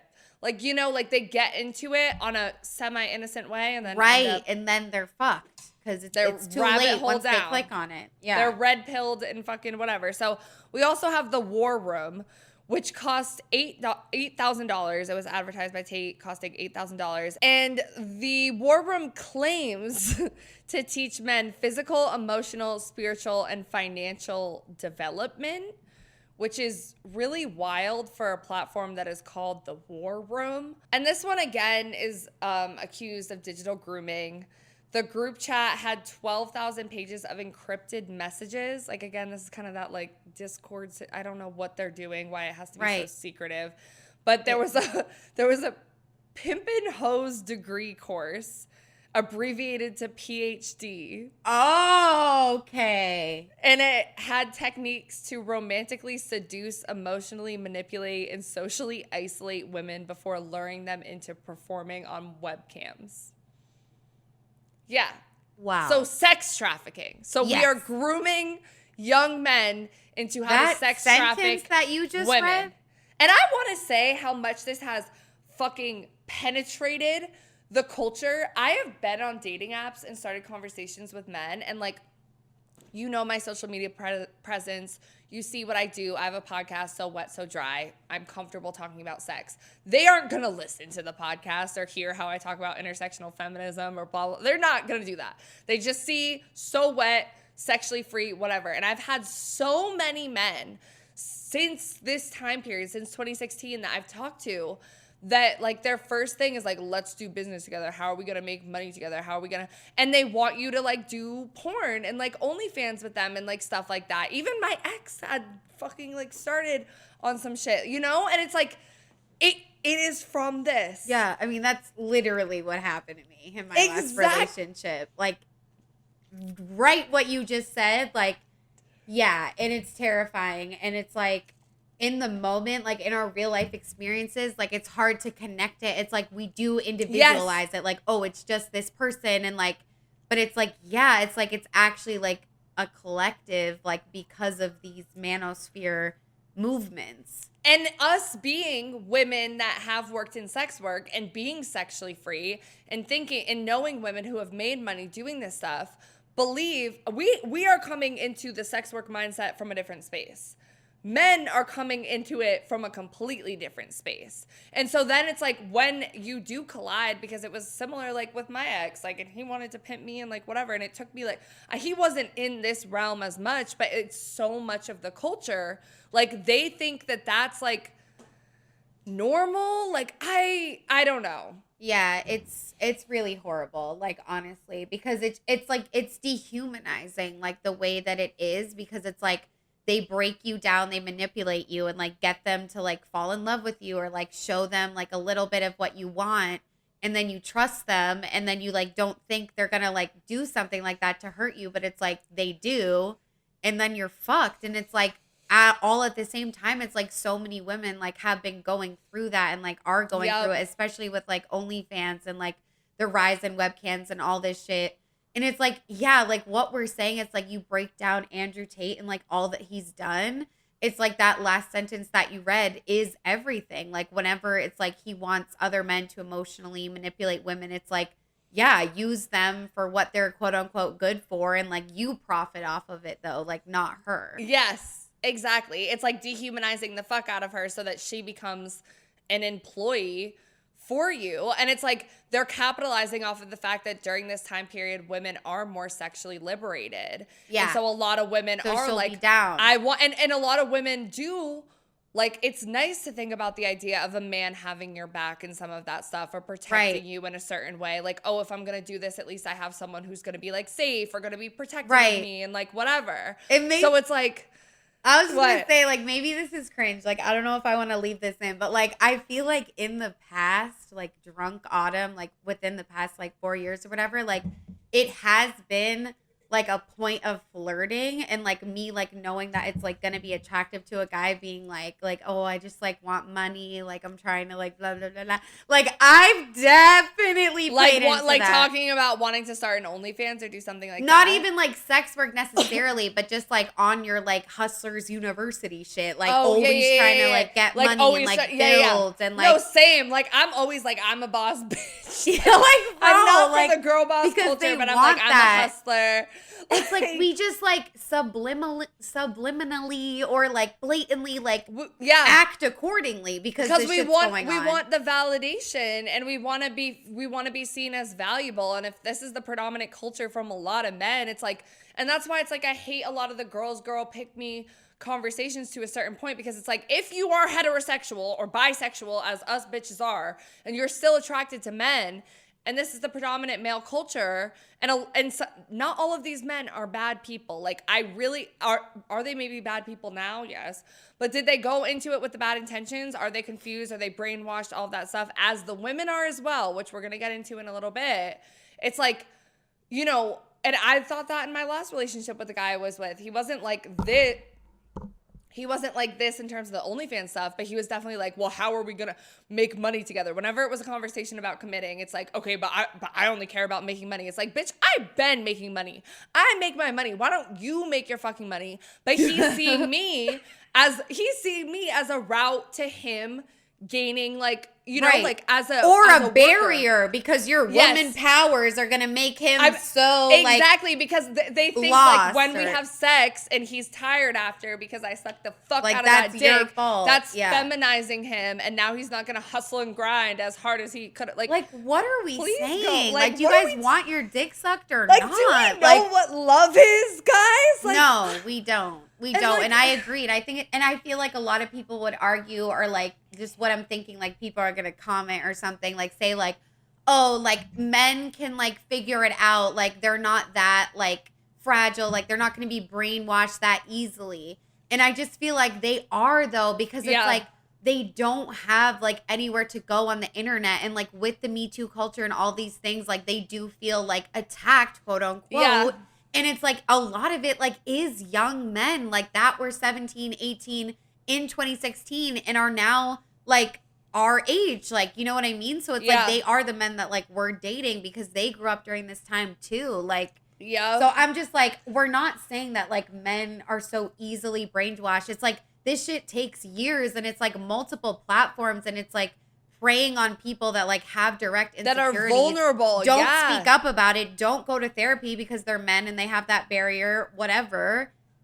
So they are going to be brainwashed, and women, and we're all chronically online. Like, the internet, like we are all online. We are addicted to our fucking phones. And we're so afraid of like talking to other people about our issues. It's like, unless you have a really good friend or a really core friend group, like we've spent more time alone than ever with the pandemic and stuff. And if you have an insecurity or if you're isolated, you aren't going to go text your friend or someone you just met and like have a conversation. Like you're going to go online and look for answers on Reddit, like by yourself, on TikTok and everything by yourself, where it's like, because you're getting like human interaction to a degree. Like you're watching the TikTok video, you're watching the YouTube video, but it's like you're by yourself. Like you're not really like voicing anything to anyone. So yeah, I just wanted to make sure like that's known, because I'm always trying to think like, what would I have thought in the past even? Because honestly, I would have been like, well, what the fuck? Like they should know better. Like da-da-da-da-da. But it's like with, I do like da-da-da-da thing like you do. Or you used to do it. But like also the pedagogy of oppress, like it's like that's what really showed me. It's like, no, okay, and it's like you're also a white bitch, like you can fucking handle the emotional labor, like you know what I mean? Like it's not that like calm down, like you're good, right? So that's what I've like learned like this year. Anyways, progress, bitch. We're getting there. We're getting there. Yeah. All right. So next, a legal expert in human trafficking talked about this like war room chat and said that it describes the course as using all the practices of a lover boy strategy. So that's where you get the whole manipulation of them like thinking that they really love you and they really care about you. No, like that literally happened to like, me. bro, I like can't even okay, continue. Like, bro, this is why we gotta talk about this shit. I though, know, because it's, like, I know. Exactly, like you are a victim of this fucking like psycho shit.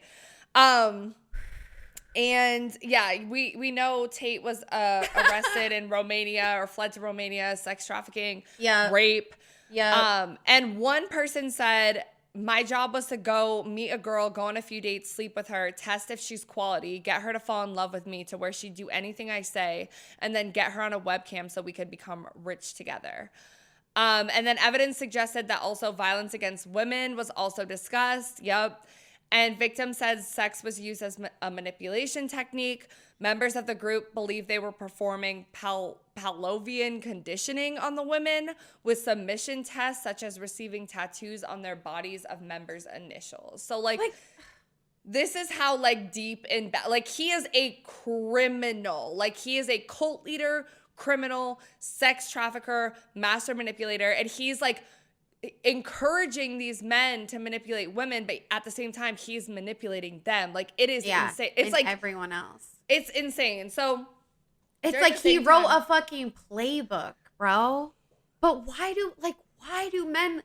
I know why they listen to him. I mean, it's kind of the same when we get into SheraSeven, and it's like it's similar. Right. Like the parallel, which is why they call her the female Andrew Tate. So like. Which is like a lot because she's not. It's not that bad. She's not a sex trafficker, but right. Honestly, with the Andrew Tate shit, we're preying on emotionally because that's our episode, which did really well on Spotify, but not great on YouTube, guys. So if you're listening on YouTube, please go listen. And it's a good one related to this stuff. But the emotionally unavailable man to sprinkle pipeline. It was our 50th episode. Yeah, our 50th episode.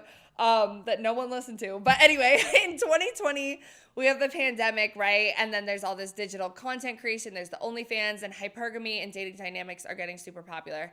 And then we start to see financial expectations in dating growing as a movement. And so women are starting to talk about, like, because you see men, right? They're afraid to approach women. Dating apps are a thing. Everything's becoming more casual sex, all of that. And women are like, what happened to chivalry? What happened to you paying for things? What happened to you taking me out? So then we start to get people like the Wizard Liz and SheraSeven becoming super popular. We talked about the Wizard Liz and Guru Girlies dating paranoia content. But it's like, what if the men are like, I thought y'all wanted casual sex though? Like, I mean, we did. We right. did. We but did, now, and we do. But like, we also wanted them to respect us. Like, I don't know, because we started having casual sex and they were like for it. But then they were for it, but they were like, but she'll never, like, I'll never like her or like love her or like see her as my wife. Once we like she's do that. Yeah. Right. So they were down for the orgasm, ejaculation cause, like whatever. But then they were like, I'm not, like, I'm seeing her as like a fucking masturbation and women tool. don't do that. Like, if you have a one night stand casual sex, it's like, we're like, I feel like we don't rule shit off like that. Right. And we but like, it's you like, you just like, we ruined it by like fucking at 4 a.m. Like, now we can, like, what? Like, it's crazy. So the Wizard Liz, she, you know, talks about dating up, hypergamy, high value men all the time. And she tells really funny stories. She's very charismatic. Yeah. And she's really pretty as well. And she, like, you know, was like, don't be a silly little bitch type of thing. Like, that's not an exact quote. I don't know what she really says. I don't watch her content. But, like, she'll kind of shame other women, too. Like, you know, like, women who have been in a situationship, been in a relationship with a man who wouldn't commit, who wouldn't provide for them, who was doing some of these things that maybe these manipulative men on the other side are doing. And she's like, fuck all that. No, you need to, like, stand up, bitch. Like, stand up. This is only what you will accept. Whatever. And SheraSeven is similar, but she says she's a financial advisor. She does not say she's a dating coach. She says she's a financial advisor. And as we Which talked just about, makes it even more tea. which low-key to me makes it better. Like, she's Right. not telling you how to find love. She's telling you how to find money. And to me, she is a sex work coach. Like, let's be fucking real. And she's married. So it's like, you know, you can go find a high-value man that makes a lot of money and does all this provider shit so you can live the fucking soft life. That is sex work. To me, that is a sex work relationship. If you are in a loveless relationship, like, that's like transactional sex work. It is a transactional, completely, you know, so in a lot of ways, this whole conversation, like hypergamy, high value men, gold digger talk, and it's a lot about like the dating strategy. Then we also get the luxury lifestyle, which is on the men and women's side as well. The women are doing the same thing. And it's like, in a way, I don't know if it's in opposition to what the men are doing, right? Like, what is coming first, the chicken or the fucking egg? Because part of me feels like it's like women are doing OnlyFans, men are trying to find a way to pimp bitches to get the money from their own OnlyFans and call them hoes and not have their little hearts broken. And so women are like, okay, if they're gonna be like that, like, fuck that. But then let's just use them too. Yeah. But then you're not, because then you want to end up with a pimp in a way, except he's pimping you out in the home. Like, you know what I'm saying? Like, right. Like, he still is to a degree. And yes, I completely understand. And I feel like people using men for money and like this whole soft life thing, it's like this whole soft life thing, they don't think about it like still being pimped in that way. Right. Because they don't have that like intersectional lens of like what sex work really is. Yeah. And it's like they think they're so above sex work. Right, like that would be horrible for them to which find is that insane out. Because all the ideologies are coming from fucking sex work. And it's like you're using patriarchy to get things just because you're not like saying like, oh, like 500 to fuck. Like you are kind of saying like, well, 500 a week to date me, and or they'll be put around like me. Because like you have to go That's on 3 sugar dates dating. if he doesn't do this by 3 dates, if he has to do this by that. Like it is, and it's like the more and more you think about it, it's like it's under capitalism as well, where it's like people are struggling, they're grinding. It's become so much less about like love, connection, intimacy, personal shit, and it's all about profit, money, social climbing, all of that, which is like, not feminist, really. How many times at the strip club did we get money for conversations? Right. How many times do OnlyFans creator get money for conversations? Like, it's not even just about sex. It's like your time, your presence, your energy, just you to be in front of them and be around them. And that is how this rhetoric feels. Like, you do not get access to me unless you pay up, provide, like, all this shit. So, yeah. But it's like, then, to me, it's just like, then be a sex worker and call it what it is. You cannot use sex work in your fucking intimate personal dating life. Like it actually like pisses me off. Like standards are one thing. Like I get, don't date a broke boy. Don't like what I like all of that is true. And I get why women have flipped so hard because of what we see going on. But it's just like, especially as someone who's been in sex work and you too, it's like, to me, that is not, I don't want what was my job to be my fulfilling relationship. Like, and it's like, they don't look at it like that because they didn't do that. Because they but didn't it's like, do it. They don't realize that they are like doing it. They're doing that. And it's like, yeah, that's I not feel gonna you. It fulfill definitely hits different. Even with the Andrew Tate webcam shit, it's like he fucking hates women. He did all this shit, but it's all to get them on a webcam. Like that is the part that hits me the fucking most. Because I'm like, not only are you going to break her down, it's like then you're going to... Yeah, and I would say that is exploiting her because you're trafficking her. And you're all... Yeah, exactly. Yeah, and so just also touching on this, we have the divine masculine and divine feminine, which SheraSeven talks about as well. Like, you know, harnessing your divine feminine energy to get this man to give you all of his money and all of this stuff.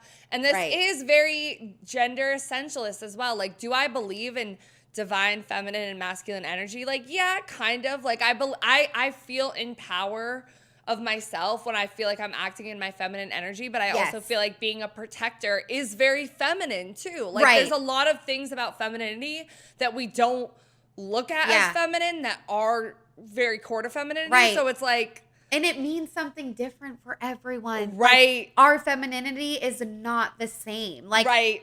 May it have similarities and like core values? Like maybe, but it's like, because like gender is not really real. It's like, it is like femininity is real. Like you're saying, like to an extent you feel it, but like it is very much like coming from within and like individualized in that way. And it should be.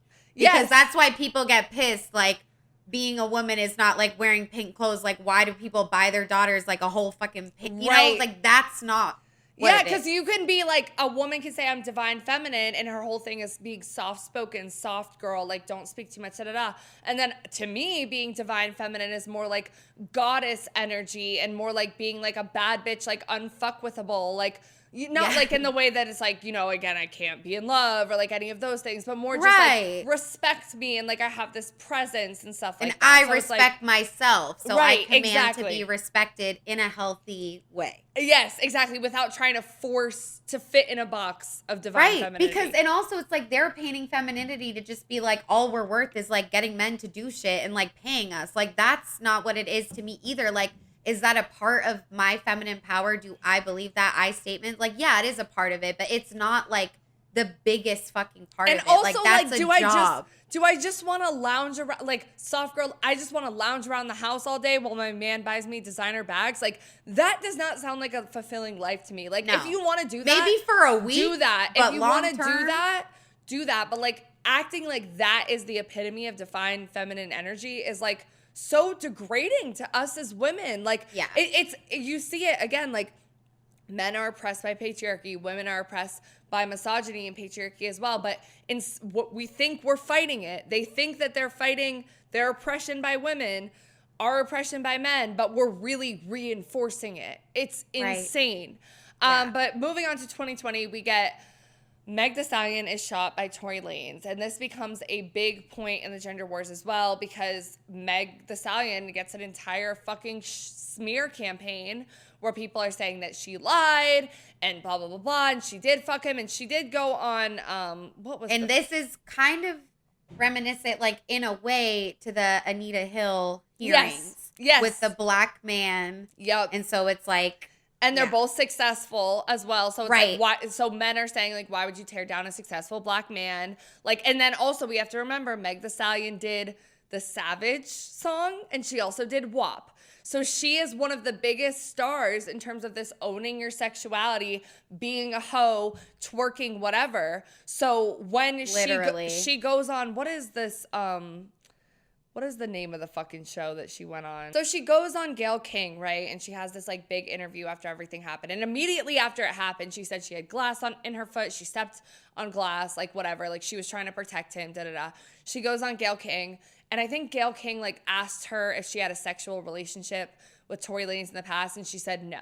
And then later came out and said that yes, she did. And so everybody focused on the fact that she's a liar and we can't trust her, and all these men just like completely like went the fuck after her and could not believe that Tory Lanez would get 10 years in prison, and everyone even blamed her friend and said it was Megan's fault and like all this stuff. So you got like a whole different, and again, this plays into the men's rights activist issues of like domestic violence, sexual assault, being falsely accused, all of that. Like this has been one of the issues that they care about for a while, and now we have a high profile case, even though it is a black couple. A lot of men are getting behind it. And this is like, it's weird because the manosphere started as like very like white centered, but like there was a point in the black manosphere that I didn't include as much.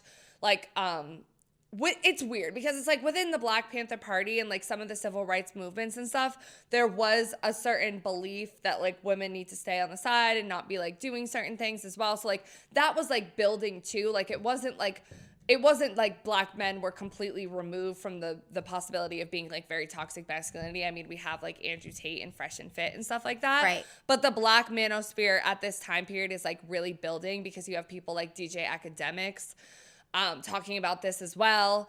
And so it's I think it's blown out of proportion more than it really is, because if we see how black men voted as well in the election and how we break it down in the gender wars, it's much less black men than white men, but white men hopped onto this as well. So it becomes like a cultural moment across races, across genders, etc. So around this time too, we also have, it's like, again, the timeline is iffy. Like it could have started in 2020 with the pandemic and everything like that, but people start to post about their celibacy journey with #celibacyjourney.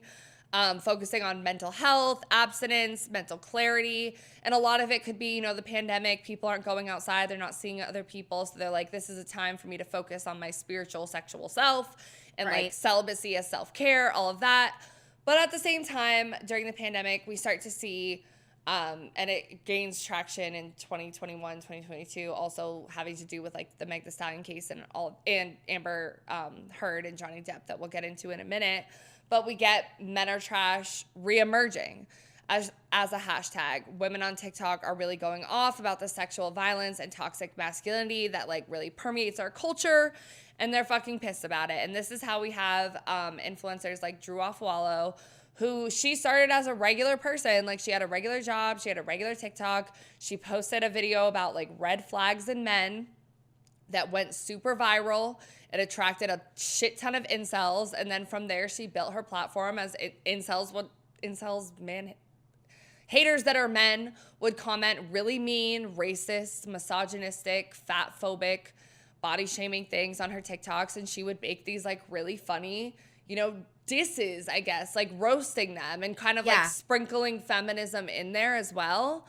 And at the same time, you also have Julia Fox openly talking about her celibacy journey and criticizing men as well. This is like post her and Kanye have broken up, and we see the route that like Kanye goes down, and like she had her baby with some other guy, like whatever. She's talking about like, I'm doing a celibacy journey. So like they're two of the biggest influencers during this time period. And then we also start to see a lot of content creators kind of like follow in Drew's footsteps and create these like red flags in men videos. Like, this is why you can't trust men. This is why you need to be celibate, like like all of that stuff.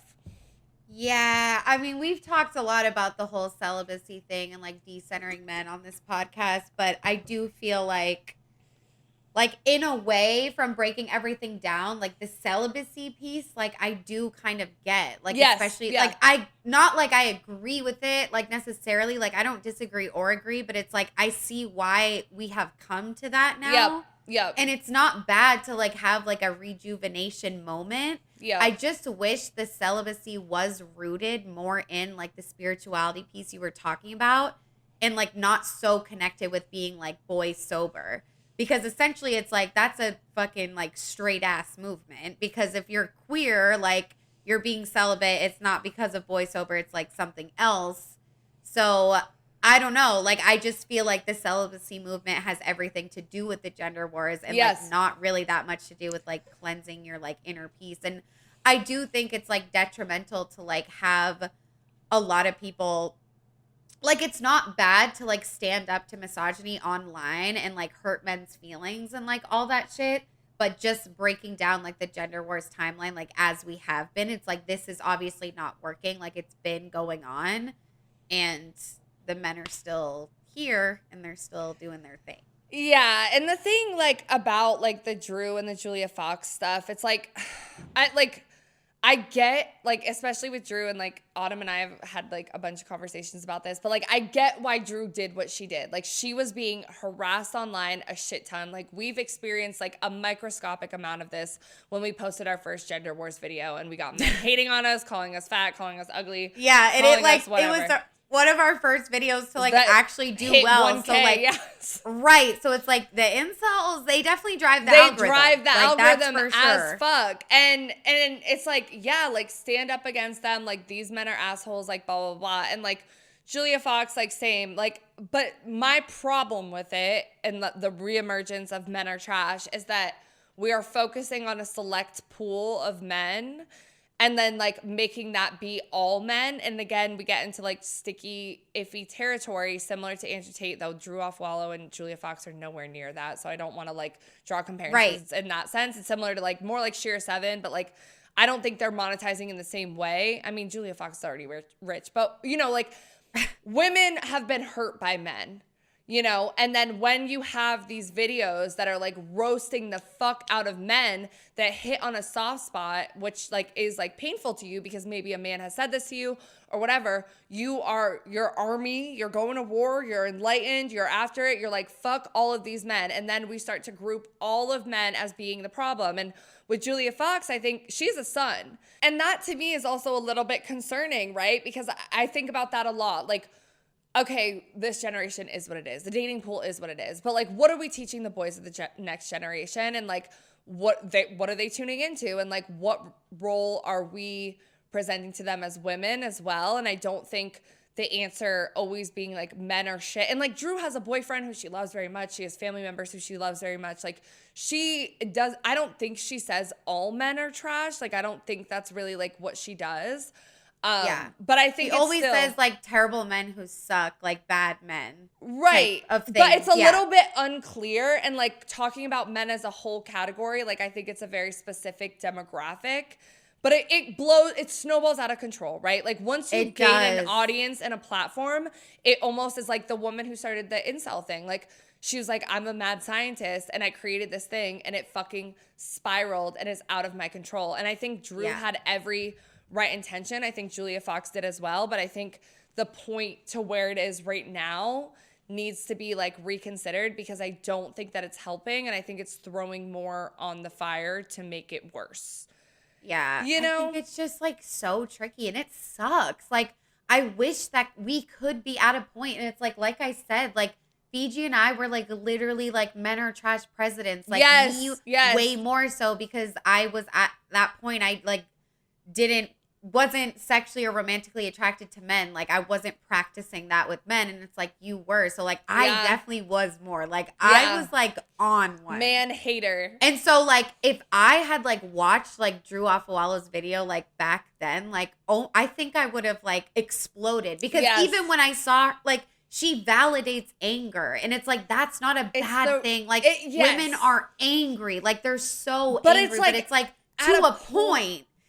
Yes, exactly. Like the longevity of anger. And that's what I got. I got comments on recently. I posted a TikTok that was directed at white women talking about like the gender. And I got a lot of women being like, oh, this video would be good. But like in 6 months, like we need to just grieve. We need to be angry right now. And it was white women. And I'm like, guys, like white bitches, like I get it. But it's like, we can't just like sit and I don't want to. It's like so hard, right? Because it's like women are too emotional, blah, blah, blah, whatever. Like I fucking get being angry. Like I get being sad. I've been in terrible relationships that have broken me down as a fucking person that were really abusive and have almost destroyed me. It is hard every day to not think like every man is going to be a terrible person to me. But that is something that I am constantly fighting every day because I want to believe in a better society. And I think that if we just continue to look at things and like go after things from like a rage perspective or a rage bait perspective and like channel those emotions and have your fucking ceremony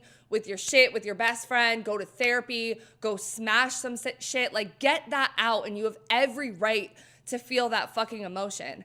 But once you start taking everything you have been through and start putting it on other people, that's where we're creating like fucking war. And then we're no better than the men that are being shit to us. Like, you know? So it's we are so much better than them. We are, guys. Like, we are critical thinkers. We are smarter. And, like, Drew's insults are fucking funny. Like, what Julia Fox said, like, all of them. It's not just them. They're just, like, the two that I decided to pick in this. There's so many others on TikTok at this point. But they're popular as fuck. Like, people really do credit fucking Julia Fox for, like, Boy Sober. And, like, all that shit. And, like, Drew Afawalo, like she's fucking huge. Like she's everywhere. Like on a New York Times. Started like a whole wave, but it's like I just don't think it's like sustainable at this point. And like I hope it grows from there. But it just hurts. Like we both know how much it hurts to hate men. Like and it like literally like made me want to be like not just a sex worker, but like an actual prostitute. Like I literally wanted to fuck for money and like be numb and not feel anything because I was like nothing matters. I fucking hate them. Like you and hate I don't have in like a way too. Like we both don't have great male role models at all. Like you know what I mean? Like, and we both have our brothers, but it's like,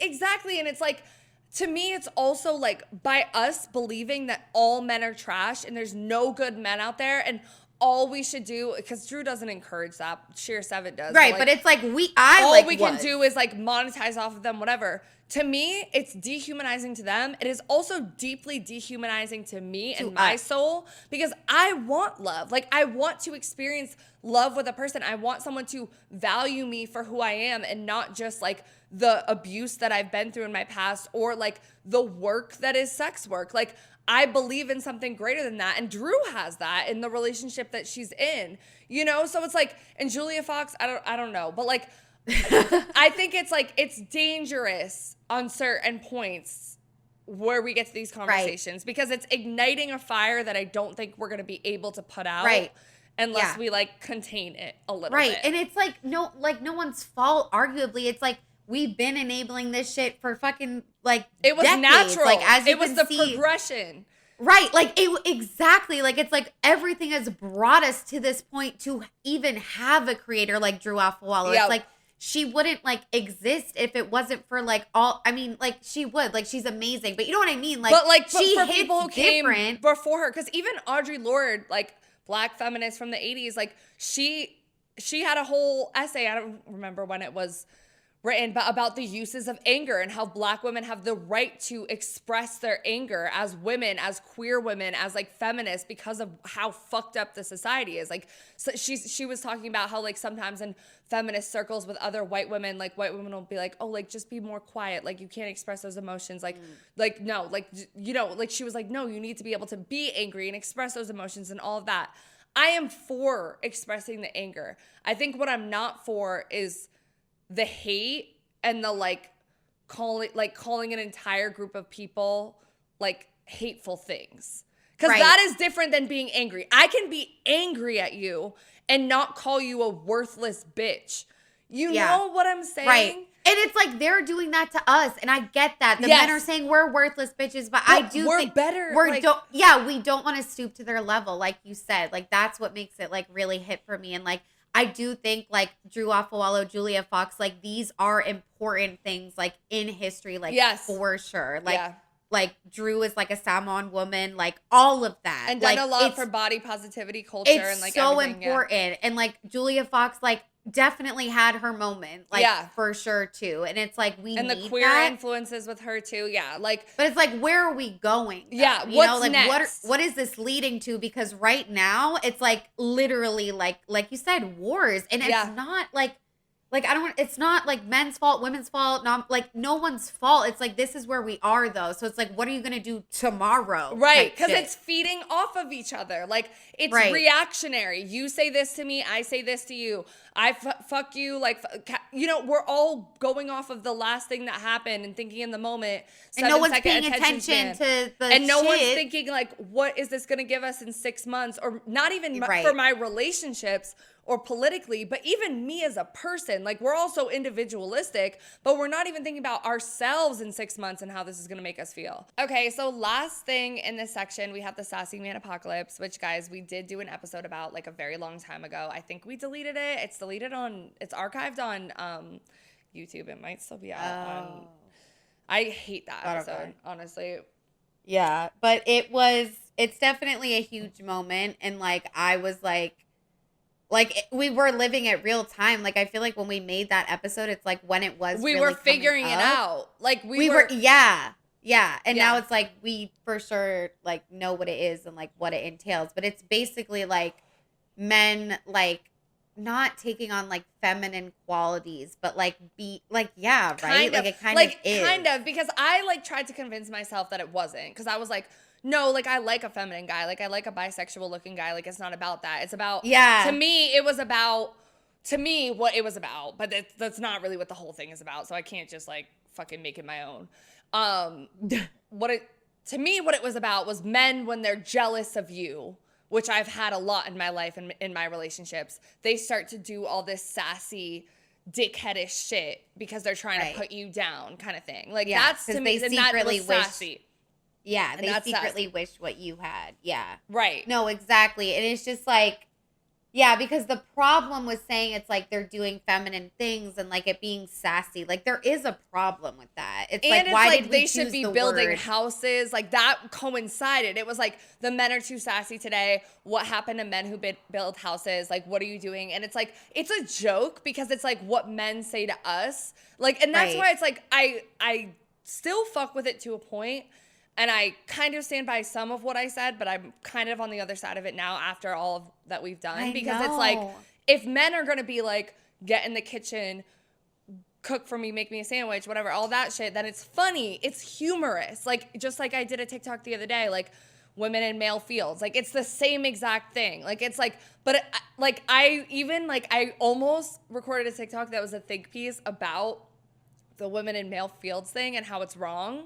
But then I just like was like, fuck it, let me just make a stupid TikTok. Like, I don't know. Like, it's, because part of it is like funny. Like, it's like cute little funny shit. But then when we really think about it, it's like a problem. It's the impact. And like, especially with social media, it's like it goes viral so quick. And then before you know it, it's like, it started as a joke, but like it turns to fucking reality. And the men think we're serious. Like, we have an inside joke, which is what I love about TikTok, right? Like, we're going to get into the Barbie and women. Like, women run social media. Like, I'm sorry, but like women influencers, like we run social media. We have our own humor, like our own jokes that other women pick up on. And so it's like usually when I'm creating content and like that type of stuff, like we used to do TikToks like that all the time. Like, the target audience is women. But then like how men are seeing that content. And I was starting to even realize in my last relationship, not that I'm blaming myself for any of it, because I feel like everything wrong was mostly him. But I will take ownership for some parts in which like him 100%. Watching some of that content that I had been creating, I feel like was confusing to him. Like, you know what I'm saying? He doesn't get it. He doesn't get it. He's not in on the joke. And so it's not a joke. It's just you hate men. Yeah, I know. Because it's like, but it's like some men like do get it. Like, I feel like we've met men that get it. I can think of one I in was particular. actually the last man that I was chilling with. Like, we were in bed and he was like, "Oh, have you seen the women in male fields thing?" I was like, "Yeah, I have." Like, so you know, some men like know it. They have capabilities. Like, it's fucking possible. But it's like, did he do a lot of work to get there? I'm sure. You know what I mean? Because it's like, it is all internalized and all that shit. But that's such a good point. It's like, not only is it like it's good for women to like be in on it together, but it's like, yeah, the impact is like men looking at it like it's real. And then like we're all fucked. And it's like, so hard because on social media, like I literally posted a women in male fields thing. So I'm like, which is kind of coinciding with this. And it's like, I think about that, but it's like, bro, like at the same time, like my audience is women. Like it's like, if we want to decenter men and just talk to women, then we should be posting content that is directed at like women. But then how are we furthering the conversation about patriarchy and like masculinity and like all of that stuff? So it's such a fucking paradox. And decentering men is like so confusing to me now. I'm just like, yeah, because it's like decentering men in your brain, but it's like also decentering men in like, you know, the content that you post, like your culture, like the way that you talk about and like things. Excusing bad behavior that men do because you're just like, oh, I want to fuck him, or like he's my dad, like whatever. Like, it's like, no, I matter more. He's my dad. Flashback to our daddy episode, bro. Yeah, guys, don't even promote that shit. Actually. But yeah, the sassy man apocalypse like was definitely like really fucking important. Like, I don't know, I can't really compare it to any of like the past history shit. Like, it's very weird, and like most men would be like, I'm not a sassy man, like whatever. But it seems like they were missing the point of it though. Right. To me, it was never about Timothée Chalamet is a sassy man. I would never consider him a sassy man. To me, the man that wants to hustle and grind and is mad that I'm wearing this outfit is a sassy man. Like, you know? Petty as fuck. Exactly. So, but different women were using it differently. Like, they would say, like, why are men not, like, building houses? So, it's like, it's so... Again, it goes on social media and it spirals and it's fucked. It is what it is. So in 2021, I also want to note that Juneteenth becomes a federal holiday, which is like, you know, very important. Juneteenth should have been a fucking holiday, but like there's more that Joe Biden could have done. I don't know. There's about more that we can fucking do in time. general. And then we have in 2021 also a wave of anti-trans legislation. And this is going to be what Donald Trump eventually builds his like whole platform, not his whole platform, but a lot of stuff and a lot of the manosphere stuff. We're getting into, again, like gender essentialist territory. And like I've seen multiple TikToks of like all people being like, you know, watch out for the content that you're listening to, because some of this stuff and a lot of the decentering men and the boy sober and some of that goes into the gender essentialist fucking territory, which completely erases non-binary people and trans people from the conversation. And we try, like, towing that line is so complicated. But 2022, we also have Johnny Depp and Amber Heard. This was a huge fucking case. Huge case. Went on forever. Defamation. He sued her, brought her to court for defamation after she came out and said he was abusive. A mess. But the manosphere loved this shit. Demonized the fuck out of her. And yeah. And then in 2022, we get Andrew Tate is banned from social media. I think I kind of already talked about this like a little bit because this is when he was promoting he was asking other accounts to promote him and stuff. And also in 2022, Jordan Peterson's Twitter account was also suspended for hateful conduct after a tweet misgendering and denaming transgender actor Elliot Page, calling his physician a criminal. And he was notified that he had to delete the tweet in order to restore access to his account, which he said he would rather die than do. Like, bro, like, fuck off all the way. Like, you'd rather die than respect someone. Like, you're standing on it that hard. Like, transphobic as fuck. And then YouTube demonetized 2 of his videos. And then where he said that gender affirming care was Nazi medical experiment level wrong, which is something that I have heard from men that I know saying that, you know, it's similar to how the Nazi stuff was. And it's also similar to how in America, the medical institutions like experimented on Black and brown like men and women as well. And it's like, I feel like that conversation is so dangerous because it's taking a very vulnerable, very fucked up situation and putting it on something that is completely innocent, like transgender people reaffirming their identity, which is insane. But then his Twitter account was restored in 2022 when Elon Musk acquired the company. And I don't really have Elon Musk in here because I can't even go down that fucking... X, but I'm never going to call it X. Right, I'm never calling it X. It is Twitter. I made a Blue Sky. I have Threads. I'm like slowly trying to get off of Twitter, but like the fuck is a Blue Sky? It's like a bunch of Democrats were moving to Blue Sky after the election. It's essentially Twitter. But it's a butterfly logo. It's really cute. It's like blue. Cute. I want one. You should make one. It's cute. Okay. It's cute. Guys, get on Blue Sky. Please, because I'm on Twitter and I just love my Twitter algorithm. Like my memes, like everything. That's what I need to like rebuild somewhere else because Threads, I just can't get behind. Blue Sky, I have like 1 follower. So my whole follow me on Blue Sky, like lesbians. Guys. Yeah. Follow me on Blue Sky. It's at So Wet. And then Fresh and Fit was demonetized in 2023, which we already kind of talked about. And also in 2023, Andrew Tate faces his legal battles for human trafficking and rape in Romania. Then in 2022, we have Roe v. Wade is overturned. And this is like, we've talked about this a lot, guys, so I'm not going to talk about it too much. We have our sex education episode. We have our purity culture episode as well, where we go into a lot more of this. But this is obviously like a huge thing. Very against all of women's rights in general and what Kamala Harris built her platform on.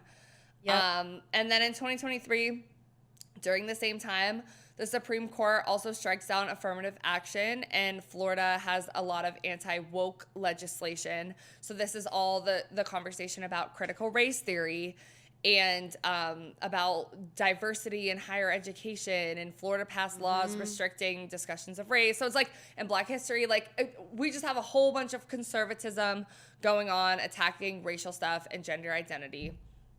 And also in 2023, we have the Barbie movie is released. And this is when I'm Just a Girl begins to trend. We have celebrations of girlhood, girl dinner, all of this stuff. We have talked about this. It was a moment. We've talked about this in numerous episodes. I think the female friendships, business competition. That episode we talked about it. Yeah. I think a lot of them. A lot of them. And I just think, like, you know, Barbie represents so many things, like, for so many, you know, people. And, like, not even, like, Barbie specifically, but, like, when you think of Barbie, like, you do think of a specific type of woman. And, like, you do kind of think of, like, women shit. Because it's, like, we all want to look like a quote-unquote Barbie. The Barbie is, like, American, like, white fucking beauty. Like, you know what I mean? So I feel like it already was, like, a moment for that. And then the way they made the movie was like, why was it giving like the real Matrix, like red pill, blue pill? Like, do you want to know the truth, Barbie? Yes, and, like, go yes. And then they even life, had the like, manosphere in there because Ken created his, and he was trying, it was like Logan Paul, Jake Paul, which I didn't include them in here, but they're also part of the manosphere. Yeah. But like, that's what it was very much giving. Like Barbie rejects Ken, and then Ken goes and joins he discovers patriarchy and joins the manosphere and like like whatever. So it's like, I feel like that was one of the first media movie art pieces where you see the gender wars a little bit play out in the movie. And it's like, whether you believe it or not, like the movie was like marketed like sort of as like a feminist film. Like it was supposed to be like empowering for women, like whether it was or wasn't is like up for debate. But like that is what like it was trying to like represent and like in that direction. Like Barbie just represents so many things. Like it's a white blonde bitch that's skinny with tits and ass, like unproportional, like body figure, like standards and all of that. So it's like, it was going to be a moment regardless, but the fact that they choose to like make it like this. And like there was that whole trend that was like, did your boyfriend understand the Barbie movie? Right. Like it definitely had, and it had a huge some moment. men, and some men went to the theater and were like, oh my God, this was incredible. Like they learned something for it. It very much reminds me of the Gillette commercial in a lot of ways, because it's also like we have the capitalism thing in there and we have this corporation, and then they like joke about it because they have all the Will Ferrell is like the execs at the Barbie thing, and like, you know, so like there were like levels to it. Like I liked the movie. I thought it was cute. Like it wasn't bad. Like I loved the celebration of girlhood and all of that stuff, because I don't think that I was ever really like a very girly girl, like I've talked about in the past. So like for me, it was a nice era to reclaim your girliness and your youth and like all of that stuff. But, you know, in the scheme of things, was it like a huge move for feminism? I don't know. Culturally, maybe. I don't know. As I said, up for debate. And the manosphere, but the manosphere definitely hated it. They fucking hated it. And then in 2023, like bringing us into now, and we're not going to go into this like too much, because we do have an episode next week where we are breaking everything down and we are focusing more on like what's happening post-election. But we have, you know, social media amplification of no men, no marriage, reject patriarchy, the 4B movement, resisting toxic masculinity. We have a lot of like hetero pessimism going on, and there begins to be the conversations about the gender wars in terms of like the political sphere, right? And this is like, we've talked about it a lot. Like we talked about it in our liberal white women episode, and also white women who voted for Trump, maybe a little bit. But like the gender breakdown, it's more men voted for Trump than women. But in the same breath, when we look at black men, those numbers are very different. I mean, it's less black men voted for Trump than white women did. So it's like when we talk about what is a gender war really like politically, it's hard to say. But the reason that a lot of people are saying that is because of the way that these two presidential candidates position themselves. Like Kamala Harris was very much like, what is it? Feminine-a-thon, like the fucking Chappell Roan song, and she had the memes, and then she was doing like the abortion stuff. She was focused on that. She went on Call Her Daddy. Charlie XCX, Sabrina Carpenter, like all those bitches endorsed exactly. her. Brat is very queer. Brat is very like femme, and then you have Donald Trump went on Theo Von, who honestly, guys, it makes me so sad because Theo Von is funny and he says a lot of funny fucking shit. And I feel like he's like supposed to be liberal. Like I'm so fucking confused by him. But he's not. And I don't know. It's just unfortunate. And then he also went on Joe Rogan. And then he also went on with Jake Paul or Logan Paul. Fucking one of them. One of the fucking people. Yeah. I really don't know or care. And then, Kamala Harris, like I said, went on to call her daddy and did all the brat stuff. So like we see the two presidential candidates in real time and in a weird way kind of playing out gender wars. And as the polls go, is it a gender war? Is it not? Like we're going to talk about that next week and get into the dating stuff more. Or is it just the fact that like one of the candidates is a woman and one is a man? Right. I don't know, but yeah. And a black woman, a woman of color at that, and a white man. Yep. And then you look at like how it divides by race. Yeah, it's insane. And this is the hardest part of the episode because this is literally right now. And like you said, we are going to break it down next week, but it's like politics are not what they used to be. It is completely disrupting our relationships, and like not even just that, but like our ability to like connect with one another, like period. And it's like if a country is like divided politically, it's like I don't know how you like form authentic relationships from there. Like it's really fucking hard. Like because the personal is political. Like we said at the beginning of the episode, it's like you can't, and especially with social media where it permeates every single piece of content that we look at, and we have these dating wars, and then we have the political gender stuff. It's like you cannot remove the political from your personal relationships. I could argue that you never could, but I think it's just more amplified because people are in a lot of ways more knowledgeable. And I want to think they're more knowledgeable because in an intersectional way, but I think a lot of people are also more knowledgeable in an alt-right conspiracy theory way. Either way, people think they have more knowledge and have more access to information, even if it's not always the right information. Right. So, yeah. All right. Well, that brings us to the end of part 2 of the timeline of the gender wars. We hope you guys liked it. Let us know what you thought in the comments below. Make sure you're subscribed on YouTube and following on Spotify. You can also like the video on YouTube. It takes 2 seconds. It really helps us. You can give us a star rating or a written review on Apple, platforms like Amazon and Spotify as well. It would mean so much to us. Make sure you're following on Instagram at So Wet So Dry, the O's are zeros, to participate in our polls and submit stories. We hope to see you back here next week for part 3, where we actually break shit down. We put out the facts. Now we're going to break it down. Political versus relationship, gender wars, VGDU. Yes, and we do also have listener support. It's 99 cents, $4.99, or $9.99 a month. It is in the bottom of the description of every single episode, no matter what platform you guys are listening on, but it is through Spotify.